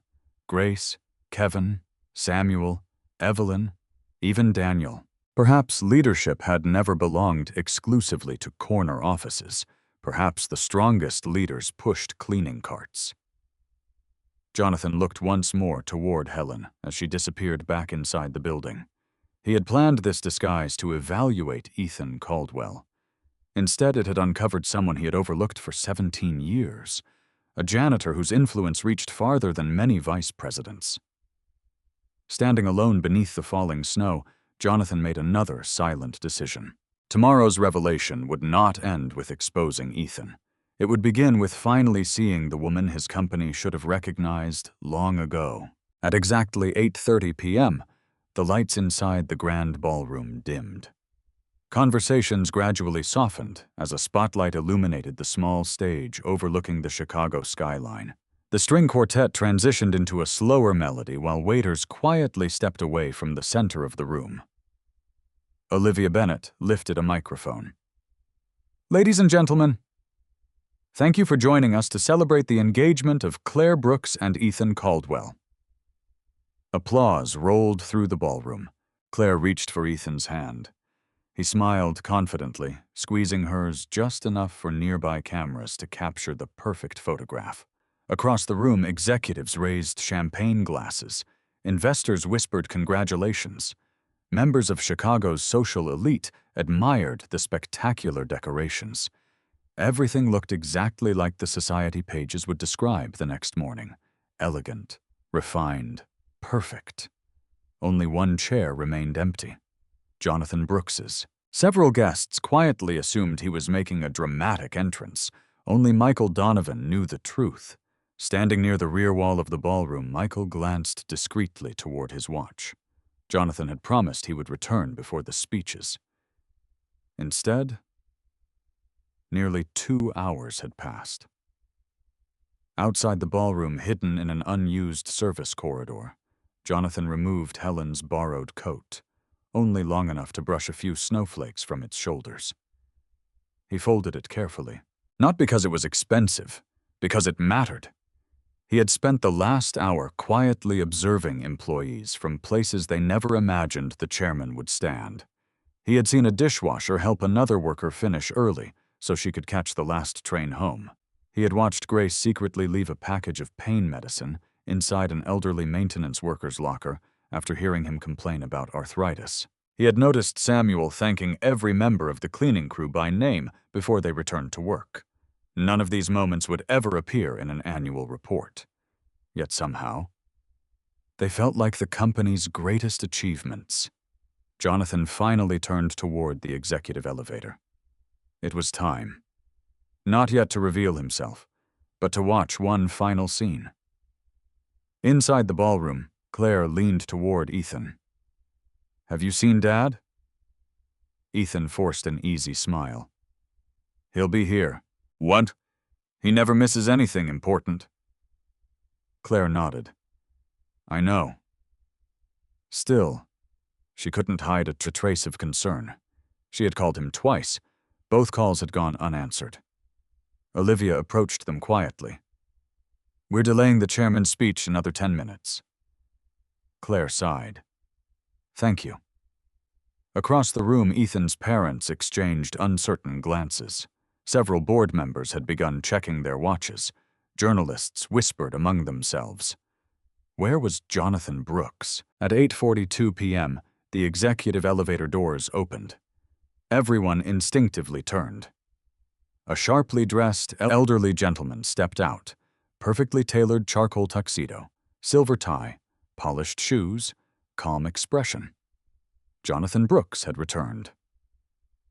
The ballroom immediately erupted into applause. People hurried toward him. "Jonathan, good evening. Congratulations. So happy for your family." He accepted every greeting politely, every handshake, every smile. Yet something had changed inside him. As dozens of influential people surrounded him, his eyes drifted across the ballroom, searching, not for investors, not for politicians, for one janitor. He found Helen near the service entrance, quietly wiping fingerprints from a brass handle no guest had even noticed. She didn't realize he was watching. She simply continued working. Jonathan smiled. Claire embraced her father tightly. "You scared me." "I'm sorry. I lost track of time." She laughed with relief. "You've never done that before." "I know." He kissed her forehead. "You look beautiful." "So do you." Claire smiled. "You don't usually compliment tuxedos." Jonathan chuckled. "Maybe I'm learning." Ethan approached next. "Good evening, Jonathan." Jonathan shook his hand. "Good evening." For the first time in nearly 2 years, he looked directly into Ethan's eyes, without wondering whether he truly knew the man standing before him. Tonight, he did. Not completely, but enough. "Everything all right?" Ethan asked. "Perfectly," Jonathan answered calmly. "I've had a very educational evening." Ethan laughed politely, assuming it was a joke. "I hope that's a good thing." Jonathan simply smiled. "It depends on what one learns." The answer lingered strangely in Ethan's mind. Meanwhile, Helen quietly pushed her cleaning cart toward the employee hallway. She assumed the important part of the evening had begun, which meant her presence should become even less noticeable. As she turned the corner, someone called softly behind her. "Helen?" She stopped. Jonathan Brooks stood only a few feet away. She looked surprised. "Mr. Brooks." He held out the folded winter coat. "I believe this belongs to you." Helen blinked. For a brief moment, confusion crossed her face. Then recognition slowly appeared. "The gentleman—" Jonathan nodded gently. "Yes." Helen stared at him, not with shock, not disbelief, only quiet understanding. "So, you got home safely?" Jonathan smiled. "I did. I'm glad." She accepted the coat without asking another question. Most people would have demanded an explanation. She didn't. Jonathan noticed. "You aren't curious?" Helen tilted her head. "About what?" "Why I was dressed that way." Helen thought for a moment. You probably had your reasons. You don't want to know. If you wish to tell me, I'll listen. If you don't, that's all right too. Jonathan almost laughed. Every conversation with this woman seemed to ignore wealth completely. She wasn't impressed. She wasn't intimidated. She simply spoke to him exactly as she had spoken to the old man outside. The realization humbled him. He lowered his voice. Thank you. For the coffee. Helen smiled. It wasn't much. It was. For the sandwich. You needed dinner. For the coat. You needed warmth. Jonathan shook his head gently. You keep saying those things as though they're obvious. Helen looked genuinely puzzled. They are? He studied her face. No. They're rare. For the first time that evening, Helen noticed sadness beneath Jonathan's composed expression. Not exhaustion, not stress. Something older, lonelier. She spoke softly. My wife used to tell me. People become hungry in many different ways. Jonathan looked at her with quiet attention. Some need food. Some need kindness. Some just need someone to notice they're standing there. Silence settled between them. Neither heard the orchestra beginning another piece inside the ballroom. Neither noticed guests laughing only the few doors away. Jonathan finally asked, What if helping people costs you something? Helen smiled. It usually does. And you're all right with that? She looked down at the coat folded across her arm. I've never regretted losing a sandwich, or half a cup of coffee, or a coat. I'd regret walking away much longer. Jonathan felt those words settle deeply inside him. He had spent decades calculating investments, risk, return, profit. Helen calculated something entirely different. Regret. A voice interrupted gently. Mr. Brooks. Michael Donovan approached. The board is ready. Jonathan nodded. We'll begin. Michael glanced curiously toward Helen before walking away. Jonathan turned back one final time. Helen? Yes. Would you do me a favor? If I can. When the speeches begin. Please stay. Helen laughed softly. Oh no. Those events aren't for people like me, Jonathan answered without hesitation. They are tonight. Before Helen could respond, he walked toward the ballroom. She watched him disappear beneath the crystal lights. Grace hurried over. What did the chairman want? Helen looked thoughtfully toward the stage. I'm not entirely sure. For the first time that evening, neither was Jonathan Brooks. He had entered the night intending to expose a future son-in-law. Instead, he had discovered a truth powerful enough to change the way he viewed his company forever.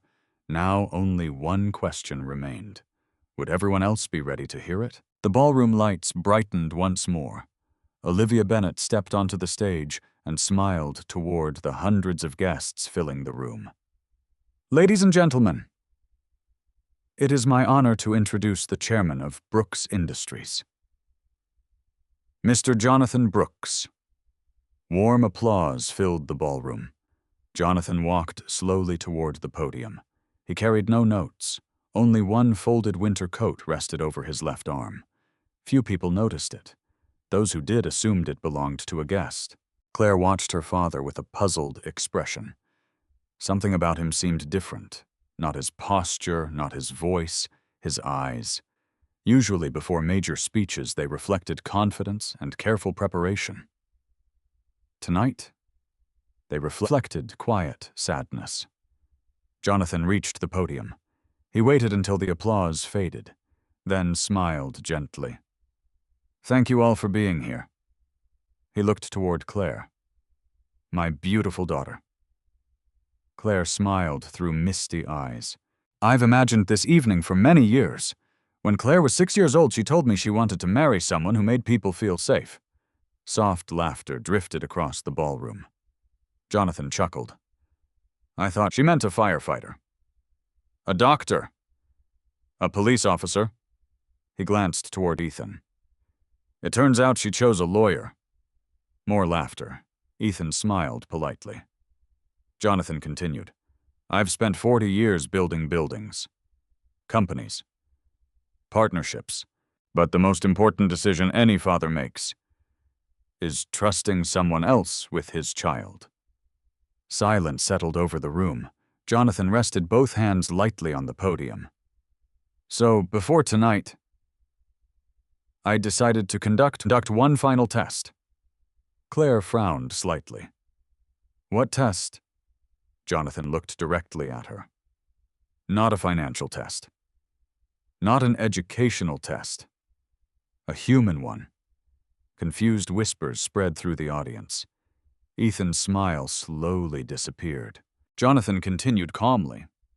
This afternoon, I left my home wearing clothes that nobody in this room would recognize. The whispers grew louder. I became an old homeless man. Complete silence.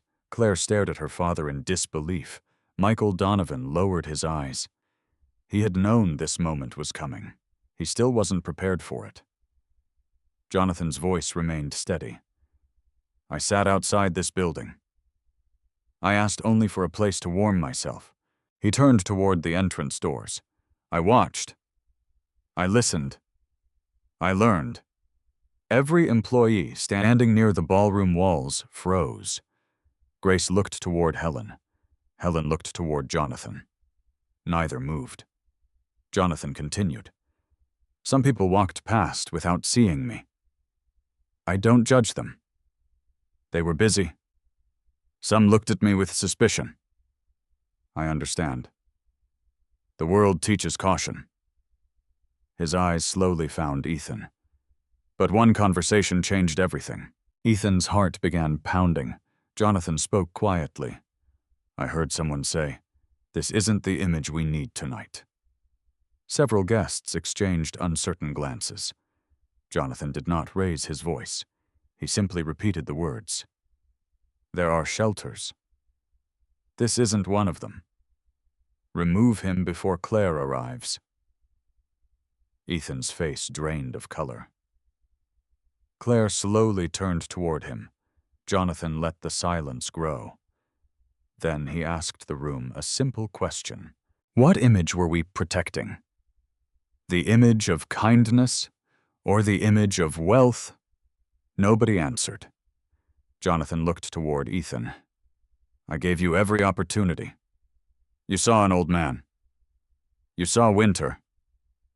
You saw someone asking only for warmth. And your first concern was appearance. Ethan swallowed hard. Jonathan, please, let me explain. Jonathan gently raised one hand. You will. But not yet. He turned away from Ethan. Instead, he searched the back of the ballroom. Helen Ramos. The entire room looked toward the service entrance. Helen instinctively glanced behind herself, wondering if another Helen stood nearby. Grace quietly whispered, He's talking about you. Helen looked completely bewildered. Jonathan smiled warmly. Would you please come here? She shook her head almost immediately. Oh, no, sir. I shouldn't. I still have work. Jonathan answered softly. This is your work. Samuel Ortiz gave her an encouraging nod. So do I. Grace gently touched her arm. Go. Slowly, almost reluctantly, Helen began walking toward the stage. Her maintenance uniform contrasted sharply with designer gowns and tailored tuxedos. Several guests stepped aside to let her pass. She kept her eyes lowered. As she reached the stage, Jonathan stepped away from the podium. Instead of remaining behind it, he walked down the small staircase. Then, in front of nearly 300 guests, the billionaire extended Helen's winter coat toward her with both hands. I believe this belongs to you. She accepted it quietly. Thank you. Jonathan smiled. No? Thank you. He turned back toward the audience. This woman did not know who I was. She believed I was homeless. She believed I owned nothing. She believed nobody important was watching. He paused. She gave me half her coffee. Helen looked embarrassed.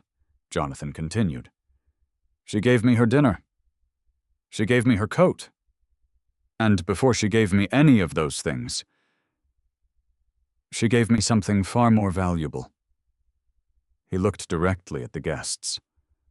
She looked at me. Silence filled every corner of the ballroom. Jonathan's voice softened.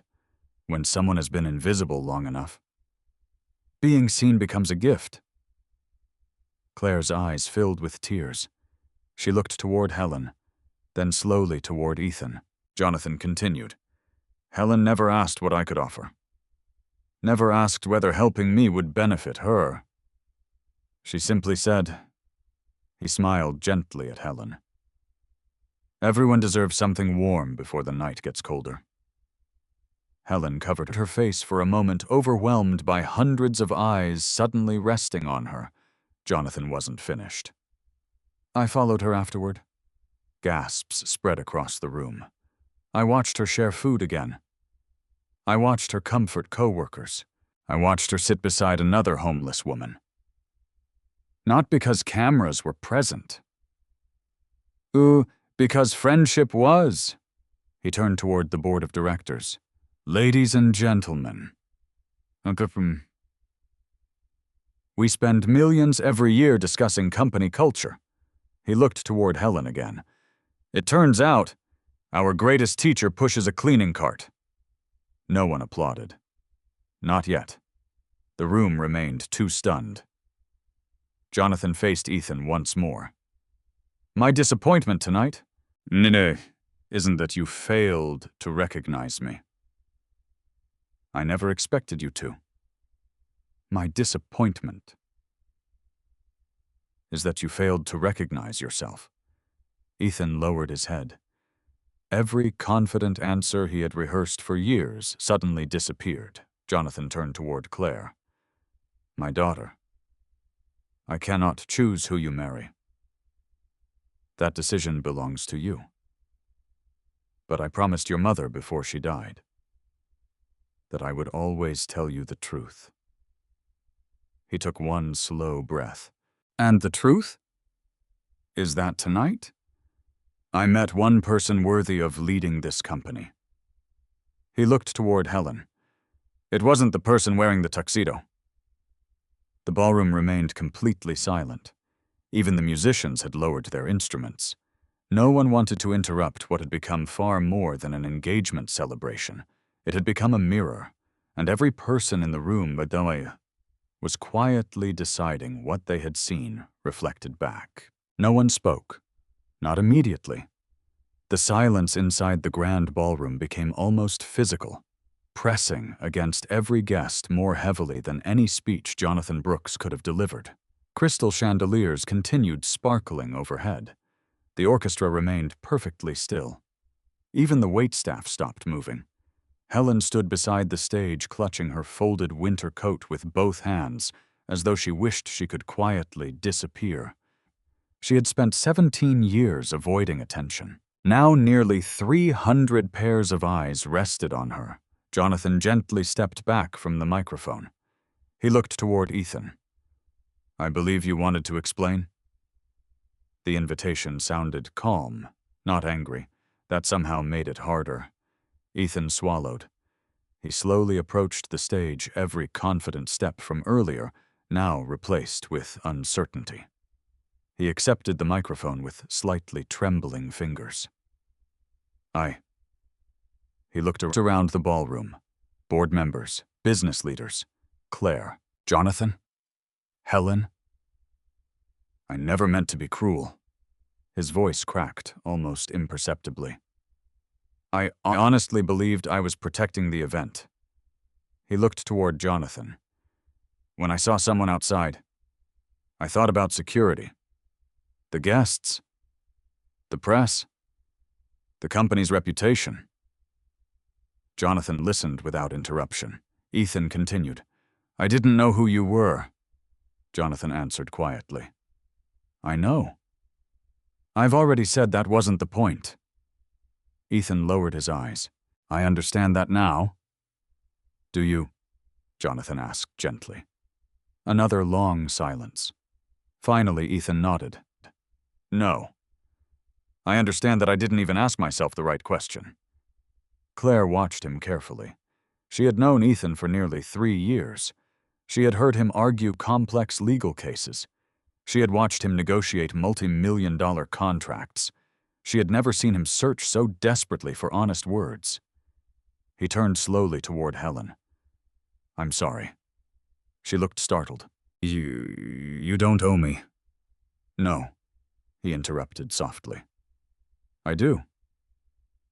I never even looked at you when you spoke. I only saw that you were making my evening more complicated. Helen shook her head. It was a stressful night. That's not an excuse. He looked directly at her. I judged someone by appearance. I treated inconvenience like it mattered more than a human being. I was wrong. Helen smiled kindly. We all make mistakes. Her immediate forgiveness almost made Ethan's expression crumble. Jonathan noticed. Forgiveness arrived naturally for Helen. Accountability remained necessary for everyone else. Claire slowly walked toward Ethan. For several seconds, she simply looked at him. Then she asked one quiet question. If Dad hadn't been the man outside, would you still believe you did the right thing? The ballroom held its breath. Ethan opened his mouth, closed it, opened it again. No answer came, because the truthful answer was no. Claire saw it in his eyes before he spoke. A single tear rolled down her cheek. It wasn't about Dad. It was about that man. She paused. And tonight, they happened to be the same person. Ethan's shoulders sank. I know. Claire stepped backward. When we first met, you volunteered at the legal aid clinic. You stayed late helping families who couldn't afford attorneys. You skipped vacations because you were building your career. You told me success meant leaving every room kinder than you found it. Her voice trembled. What happened to that man? Ethan closed his eyes. He remembered. Growing up with almost nothing, his mother working double shifts, his father cleaning office buildings overnight. Every scholarship interview, every promotion, every opportunity that demanded he appear polished, respectable, successful. Somewhere along the way, he had quietly begun fearing anything that reminded him of where he came from. Jonathan seemed to recognize the realization forming inside him. He spoke softly. Success is a dangerous thing. The room listened. If we're careful, it gives us opportunity. If we're careless, it gives us amnesia. No one moved. Jonathan continued. We begin forgetting the people we used to understand. Ethan slowly nodded. I forgot. His voice barely rose above a whisper. I spent so many years trying not to look poor that I stopped looking at poor people. The confession struck the room harder than any denial could have. Claire wiped another tear away. For the first time that evening, she believed he was finally telling the truth. But truth didn't erase what had happened. She reached into her purse. Her engagement ring caught the light. She looked at it for several seconds, then carefully removed it. Gasps spread across the ballroom. Ethan stared in disbelief. Claire, she held the ring gently in her palm.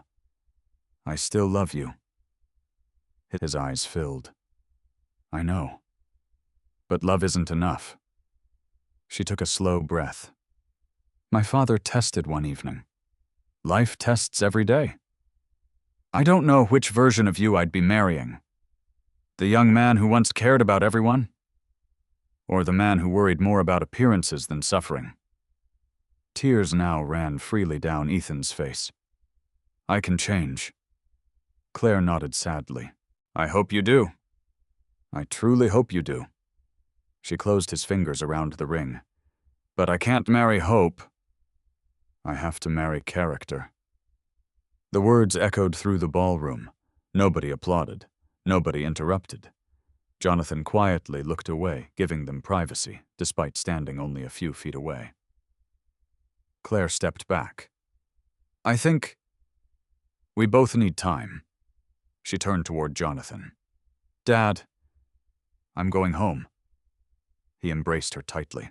You don't have to decide everything tonight. I know. But I know enough. She kissed his cheek. Then unexpectedly turned toward Helen.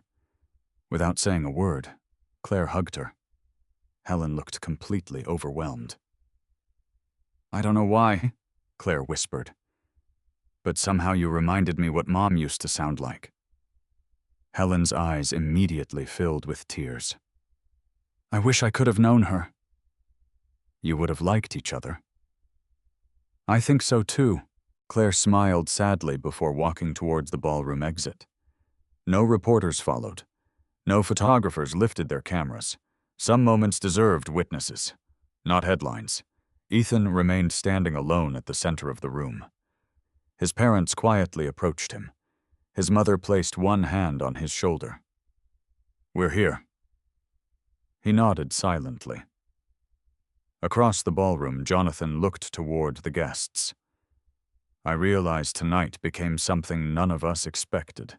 A few quiet laughs broke the tension. He continued, but perhaps that's exactly why it mattered. He turned toward the orchestra.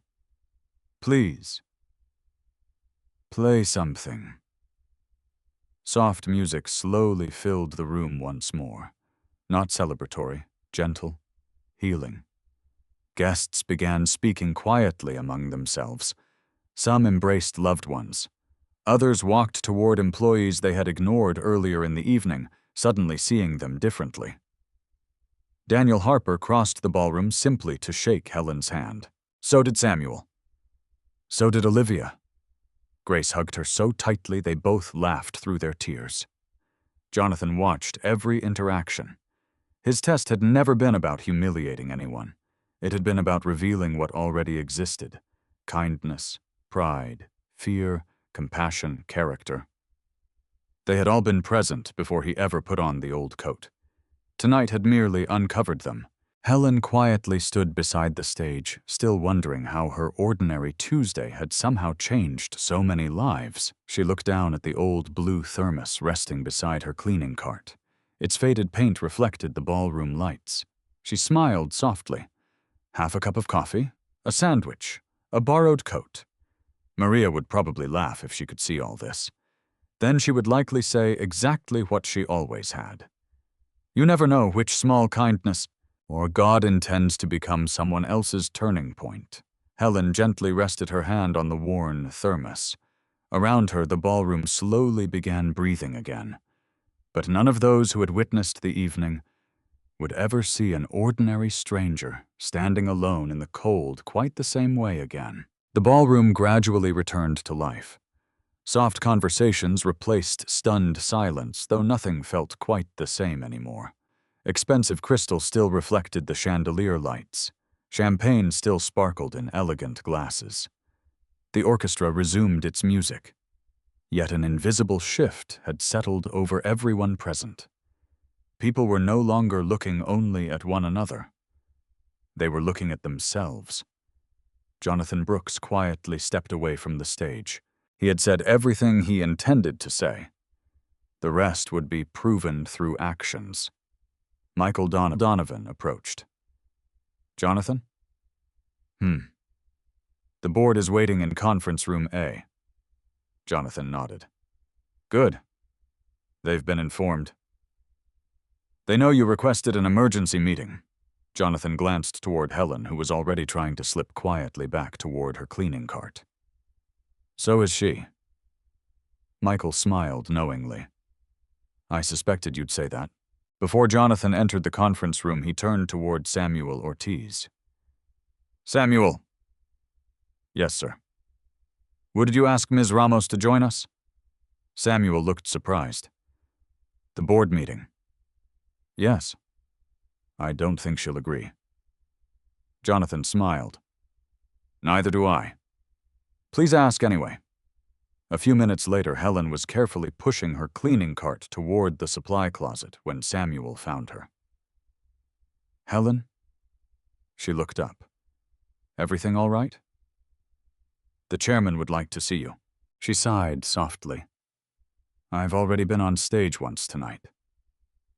I think that's enough excitement for one lifetime. Samuel laughed. I understand. But he's asking again. Helen looked worried. Did I do something wrong? No.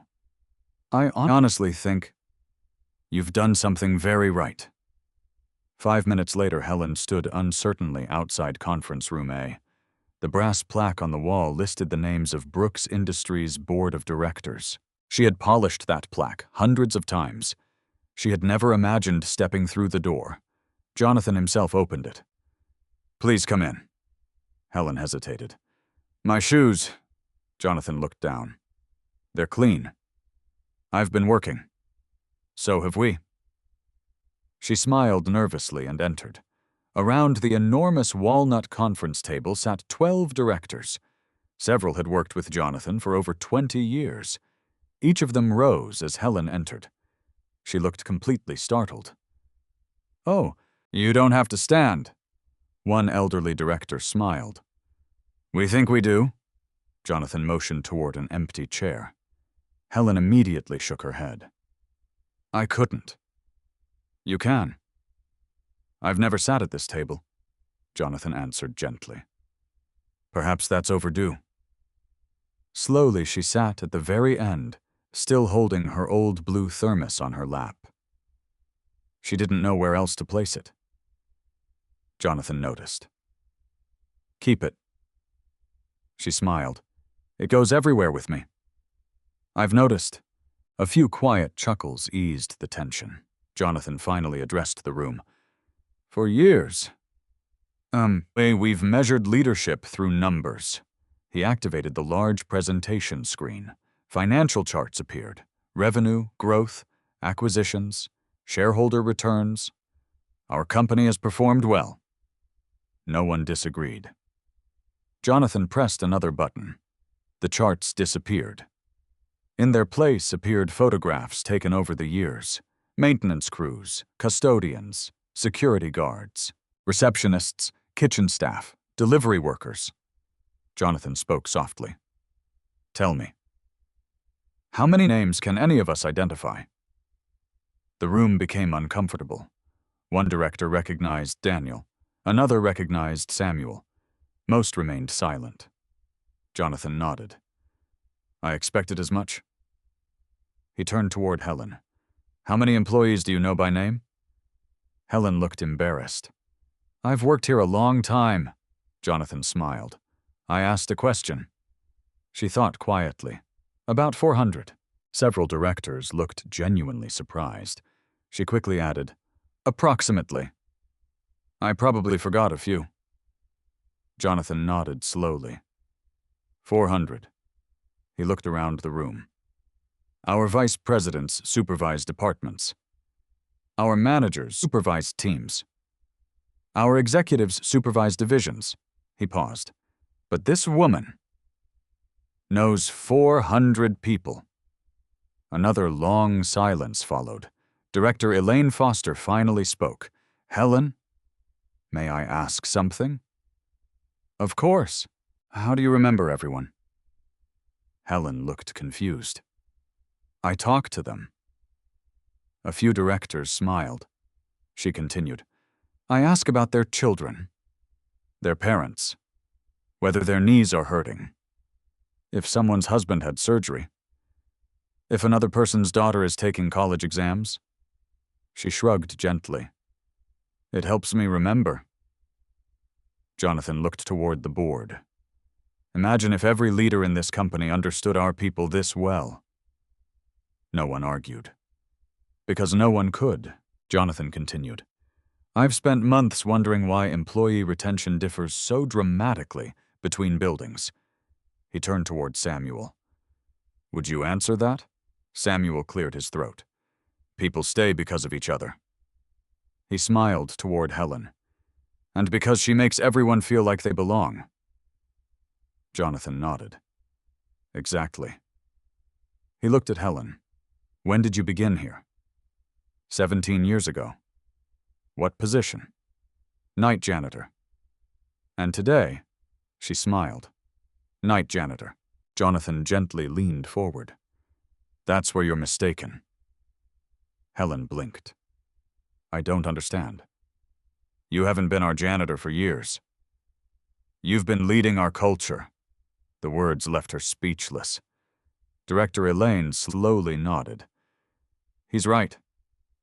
Another director added, every employee survey from Brooks Tower mentions one person more often than any manager. Helen looked around the room. Me. Jonathan handed her several printed pages. She stared. Employee comments. Anonymous. Dozens of them. When my husband died, Helen sat with me during every lunch break until I could smile again. When I couldn't afford groceries, someone left food in my locker. I later learned it was Helen. Helen remembered my daughter's birthday after hearing about it only once.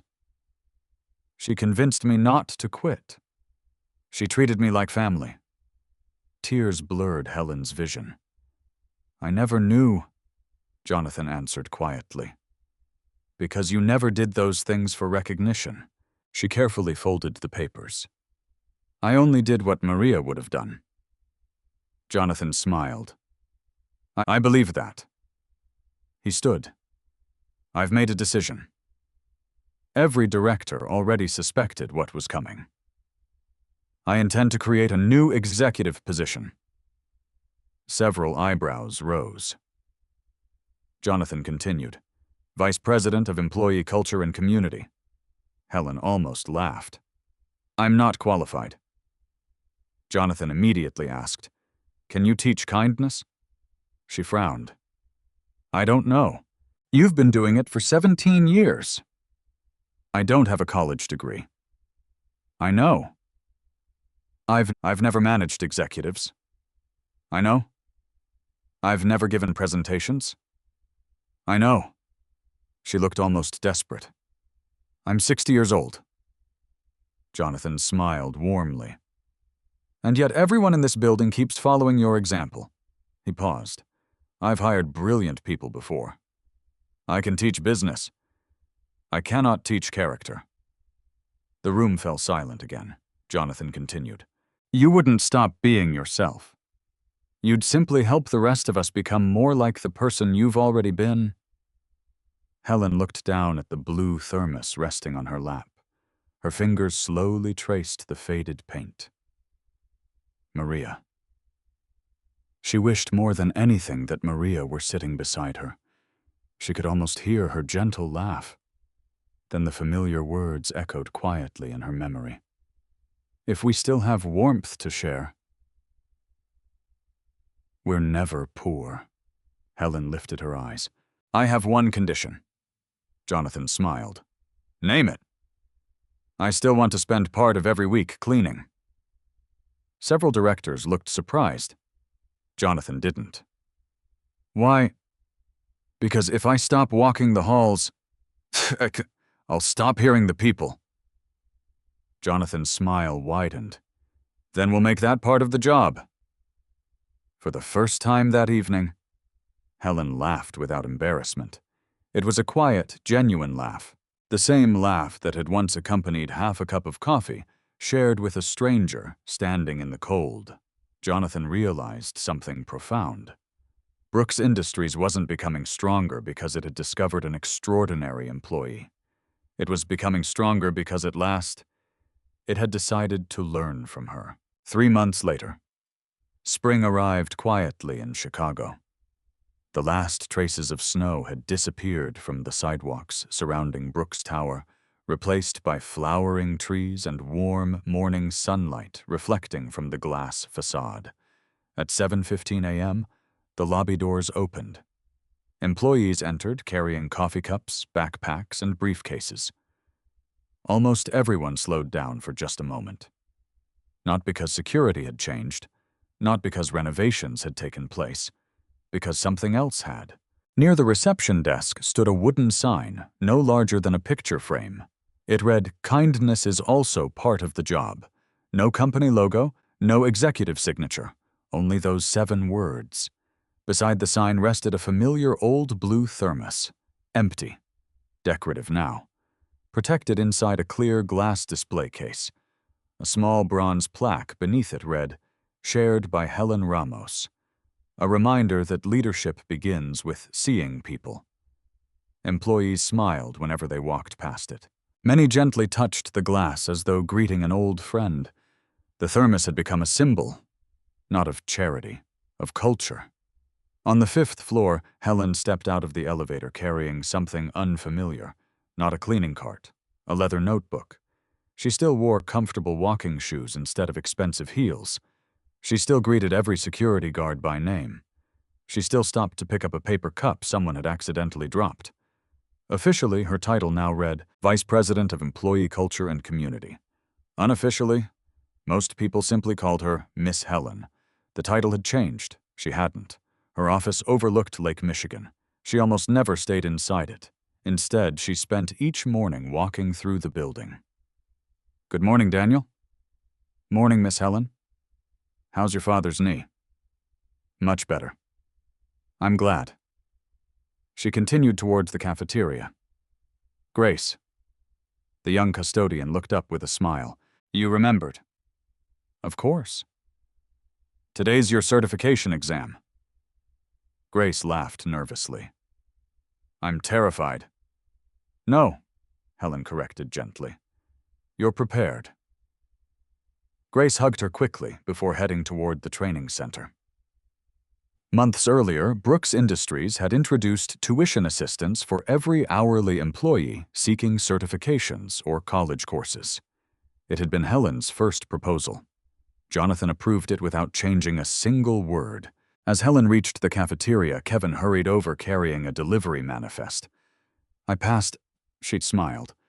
"The commercial driver's license?" He nodded proudly. "They promoted me. I start supervising regional logistics next month." Helen shook his hand. "I always knew you would." Kevin grinned. "You always know?" "No. I simply notice when people keep trying." Across the cafeteria, Jonathan Brooks watched the conversation through the doorway. He had intentionally arrived early, not to inspect operations, to observe. Just as he had 3 months earlier. Only this time. No disguise. Michael Donovan joined him. "You've created quite a culture." Jonathan smiled. "I didn't." He nodded toward Helen. "She did." Michael looked around. Employees from every department sat together. Executives shared tables with maintenance workers. Managers carried their own trays instead of expecting assistance. The atmosphere felt remarkably different. "What changed?" Michael asked quietly. Jonathan answered without hesitation. "Permission. Permission." People wanted to be kind. They simply weren't sure success allowed it. Meanwhile, Helen noticed Jonathan standing nearby. "Good morning?" "Good morning." "You've already walked half the building." "Almost," Jonathan smiled. "I wanted to show you something." He handed her a thin folder. Employee retention statistics, customer satisfaction surveys, internal promotion numbers, volunteer participation. Every graph pointed upward. Helen looked embarrassed. "I'm not responsible for all this." Jonathan chuckled. "You'll never admit it." "I truly don't think I am." "You are." He tapped one particular report. Applications to Brooks Industries had nearly doubled. The survey comments repeated similar themes. "People care here. Managers know our names. Employees help each other. It feels different." Jonathan folded the folder. Kindness became competitive. Helen laughed. I never imagined hearing those words together. Neither had Jonathan. Elsewhere in that city, Ethan Caldwell stood outside a modest legal clinic on Chicago's South Side. No reporters waited, no photographers, no prestigious clients, only families seeking legal help they could not afford. He looked at the simple sign above the entrance, Community Justice Center. He had resigned from his elite corporate law firm 6 weeks after the engagement ended. Many colleagues thought he had lost his mind. Perhaps, in a way, he had. The version of himself, obsessed with appearances, no longer fit comfortably inside the man he wanted to become. An elderly volunteer greeted him. Morning, counselor. Morning. We've got a full waiting room. I'll start with whoever came first. As Ethan entered, he noticed a homeless veteran quietly filling out paperwork with trembling hands. Months earlier, he might have looked away. Today, he pulled up a chair. Would you like some help? The veteran smiled gratefully. I'd appreciate that. No one applauded. No one even noticed. That was exactly why the moment mattered. Across town, Claire Brooks had returned to work full-time at the Children's Hospital. The engagement ring no longer rested on her finger. Patients occasionally asked if she was married. She simply smiled. Not yet. She had spoken with Ethan several times since that evening. Not about reconciliation. About growth. They met for coffee once each month. Sometimes they hardly spoke at all. Healing didn't follow calendars. It followed honesty. One afternoon, Jonathan visited the pediatric wing, carrying several stuffed animals. Claire laughed. You bought the entire gift shop. I negotiated. You lost. I absolutely did.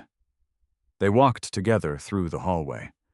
After several minutes, Claire asked quietly, Do you think people really change? Jonathan thought carefully. Yeah. I think people remember. What do you mean? I don't believe Ethan became a bad man overnight. I think success buried the boy he used to be. Claire nodded slowly. And now he's digging. They continued walking in comfortable silence. Back at Brooks Tower, Helen entered the training room where 40 newly hired employees waited. Some wore suits, others work uniforms. Some would become executives, others custodians, delivery drivers, receptionists, engineers. Helen stood at the front without a microphone. She placed the old blue thermos on the table. Every orientation now began the same way. One young accountant raised his hand. Is that the famous thermos? Helen smiled. I suppose it is. Another employee asked, Did it really happen exactly like everyone says? She looked thoughtfully at the faded blue paint. Not exactly. The room leaned forward. It was smaller.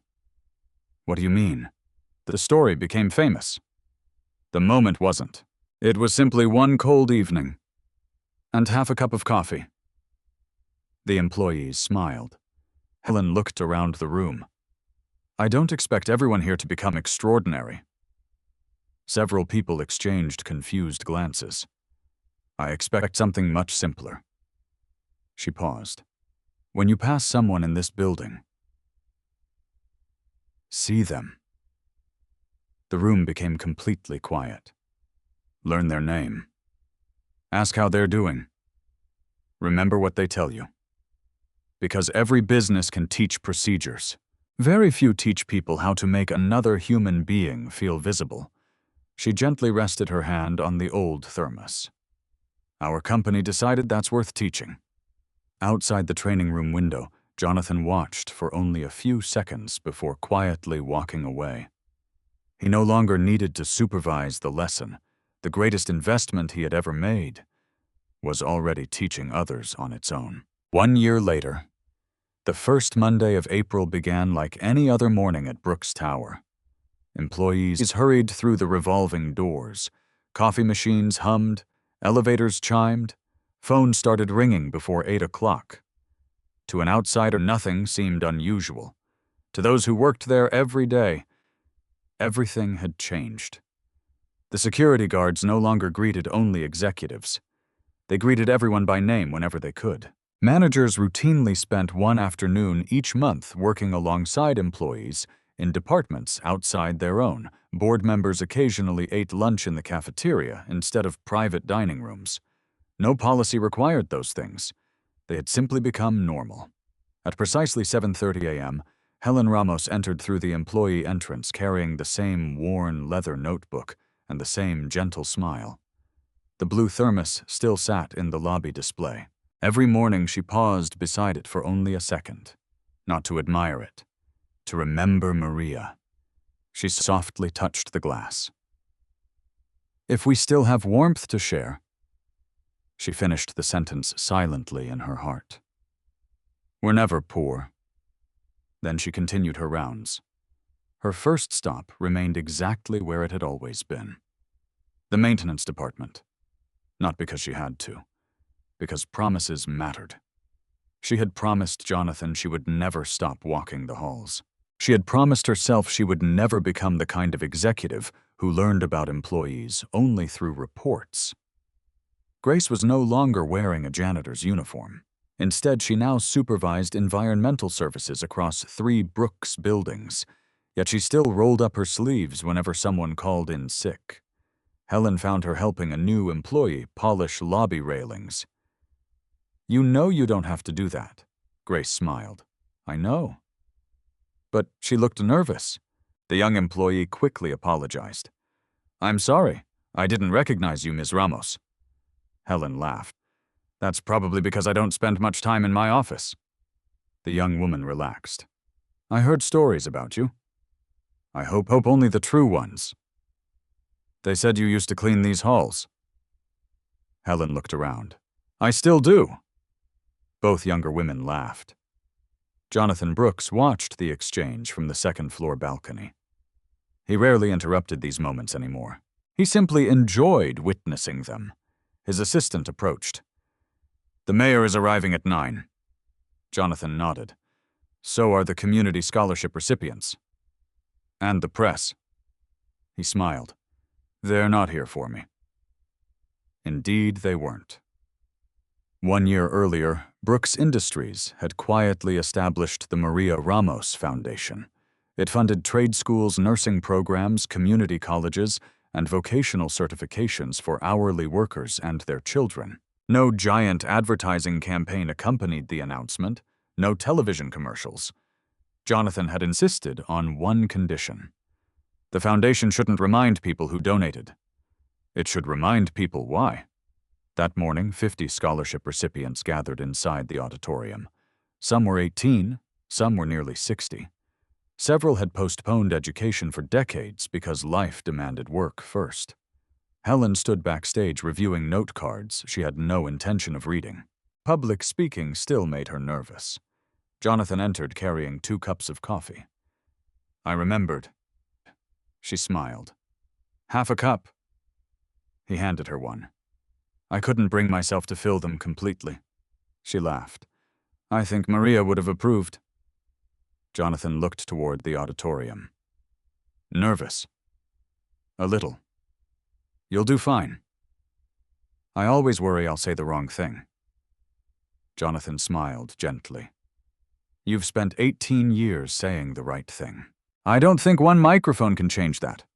She shook her head. You always know what to say. No. I simply repeat what I've learned. From whom? He looked directly at her. You. A stage coordinator peeked through the curtain. 2 minutes. Helen took a slow breath.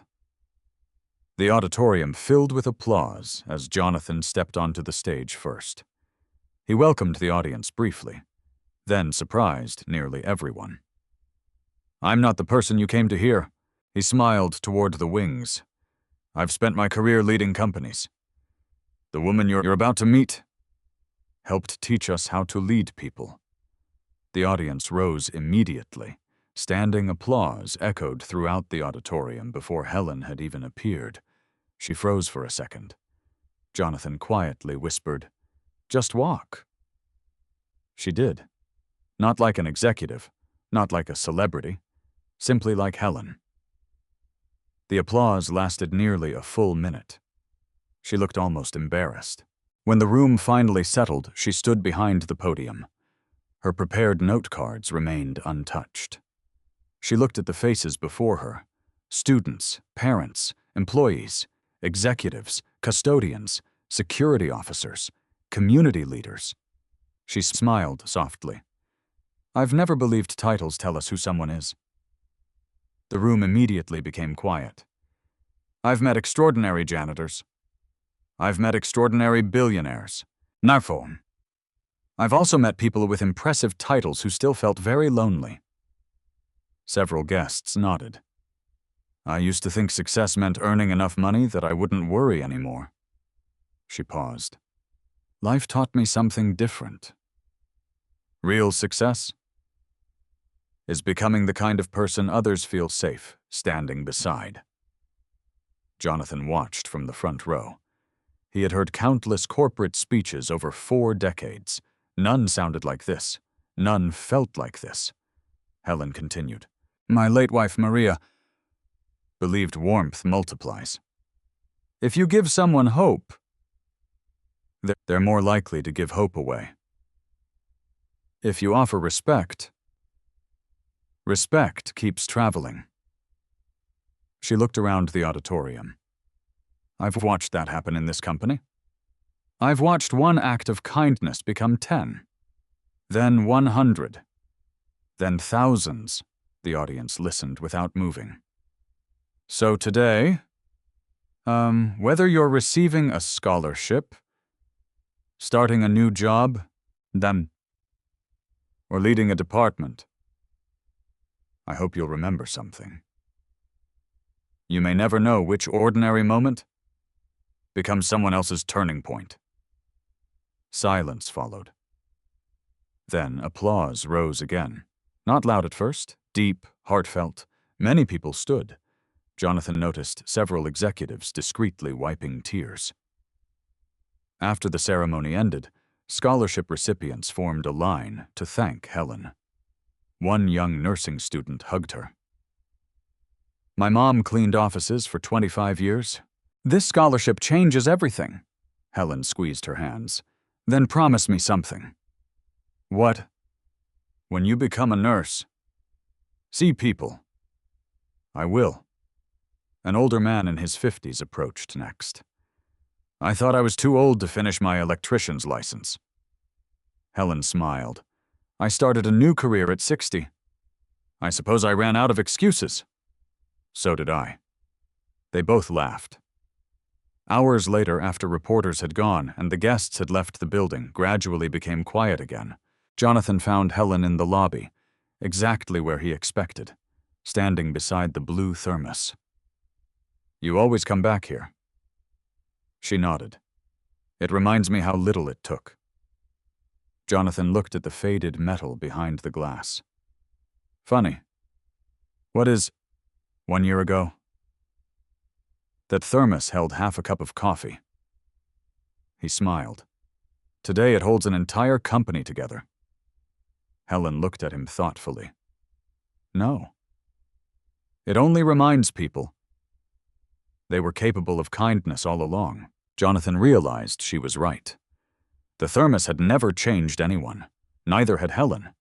She had simply shown people the better version of themselves that had been waiting underneath fear, ambition, and distraction.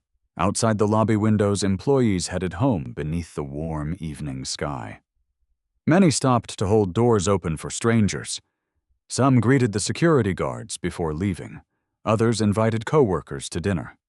Small things, almost invisible.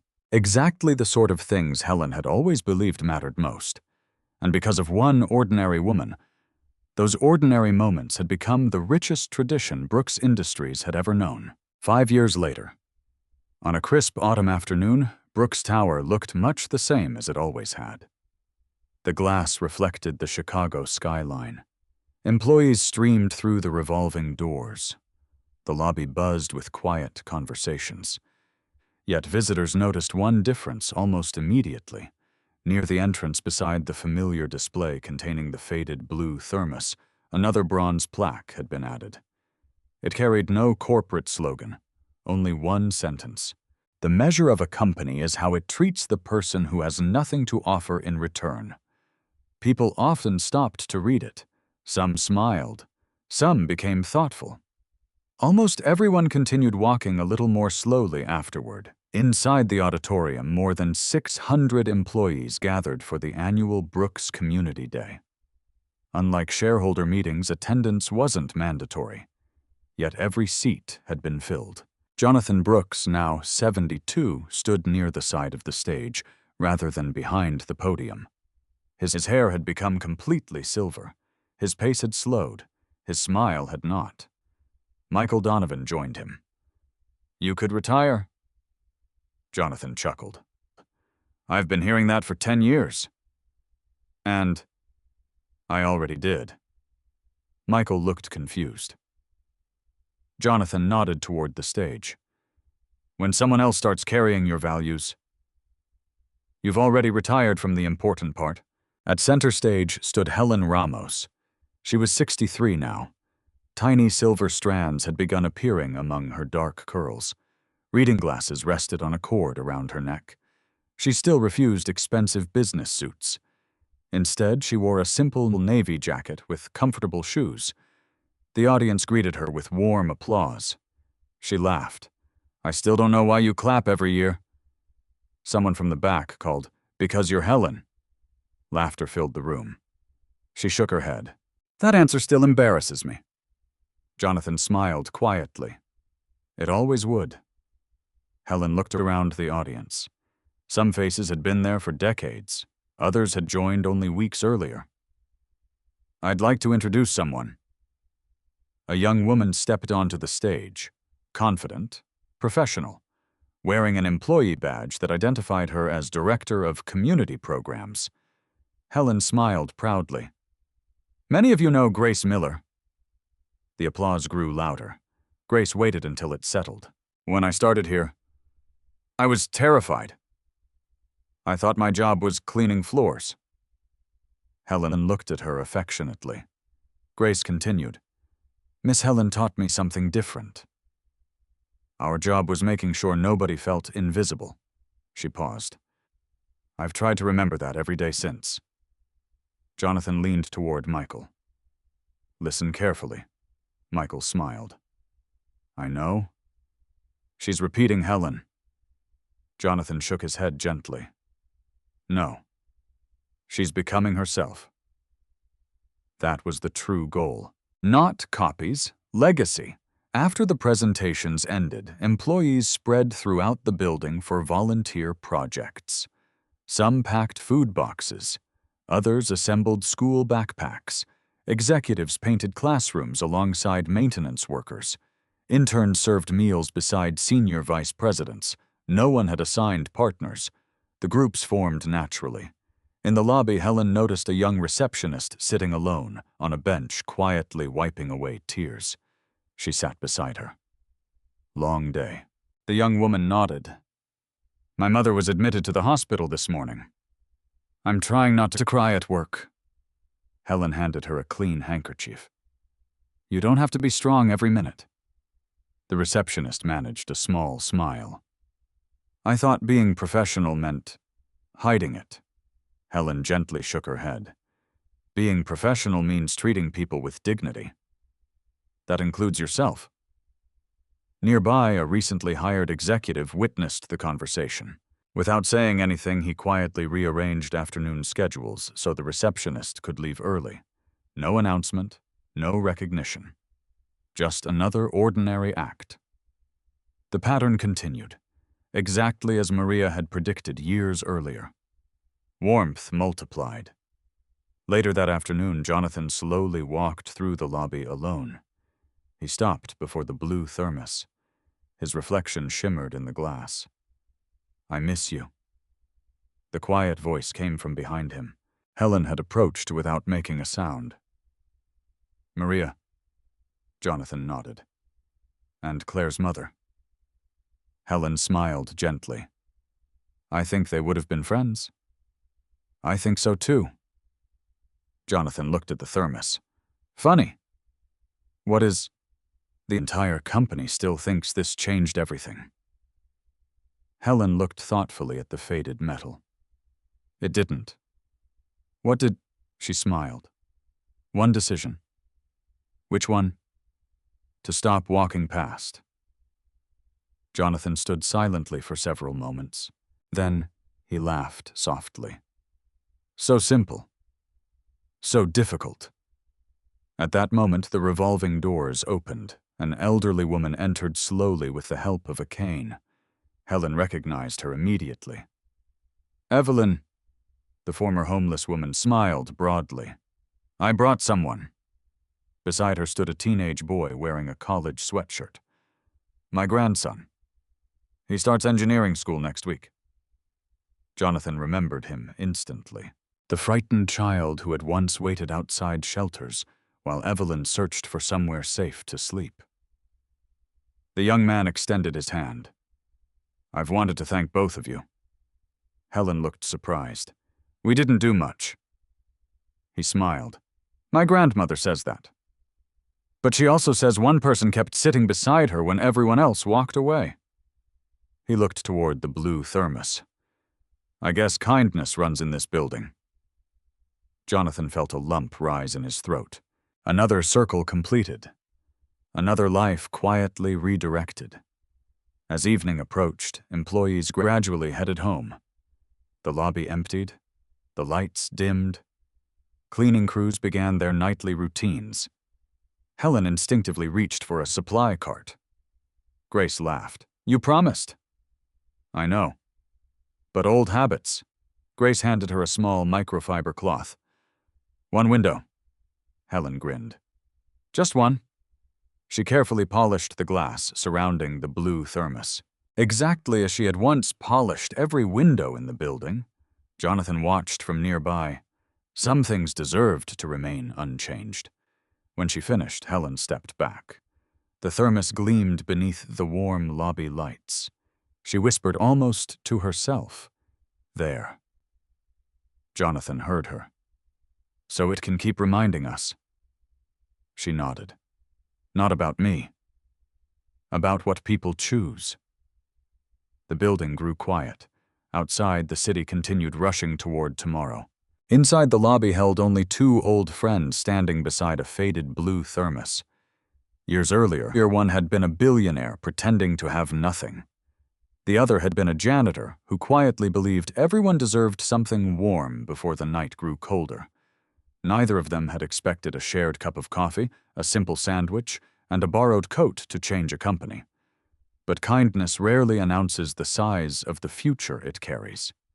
It simply asks one ordinary person to stop, look, and choose compassion. Everything that followed was built upon that single choice. Every day, life quietly gives us a choice. We can walk past someone because we're too busy. Be too distracted or too focused on appearances, or we can stop for a moment and truly see the person standing in front of us. The greatest acts of kindness are rarely grand or expensive. Sometimes they are nothing more than sharing half a cup of coffee, offering a warm coat, remembering someone's name, or listening when the world has chosen to ignore them. What makes these moments extraordinary is not their size, but the love behind them. Success, wealth, and status may open doors, but only compassion opens hearts.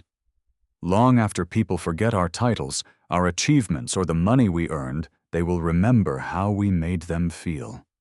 A single act of kindness can travel farther than we ever imagine, touching lives we may never meet, and inspiring goodness for generations to come.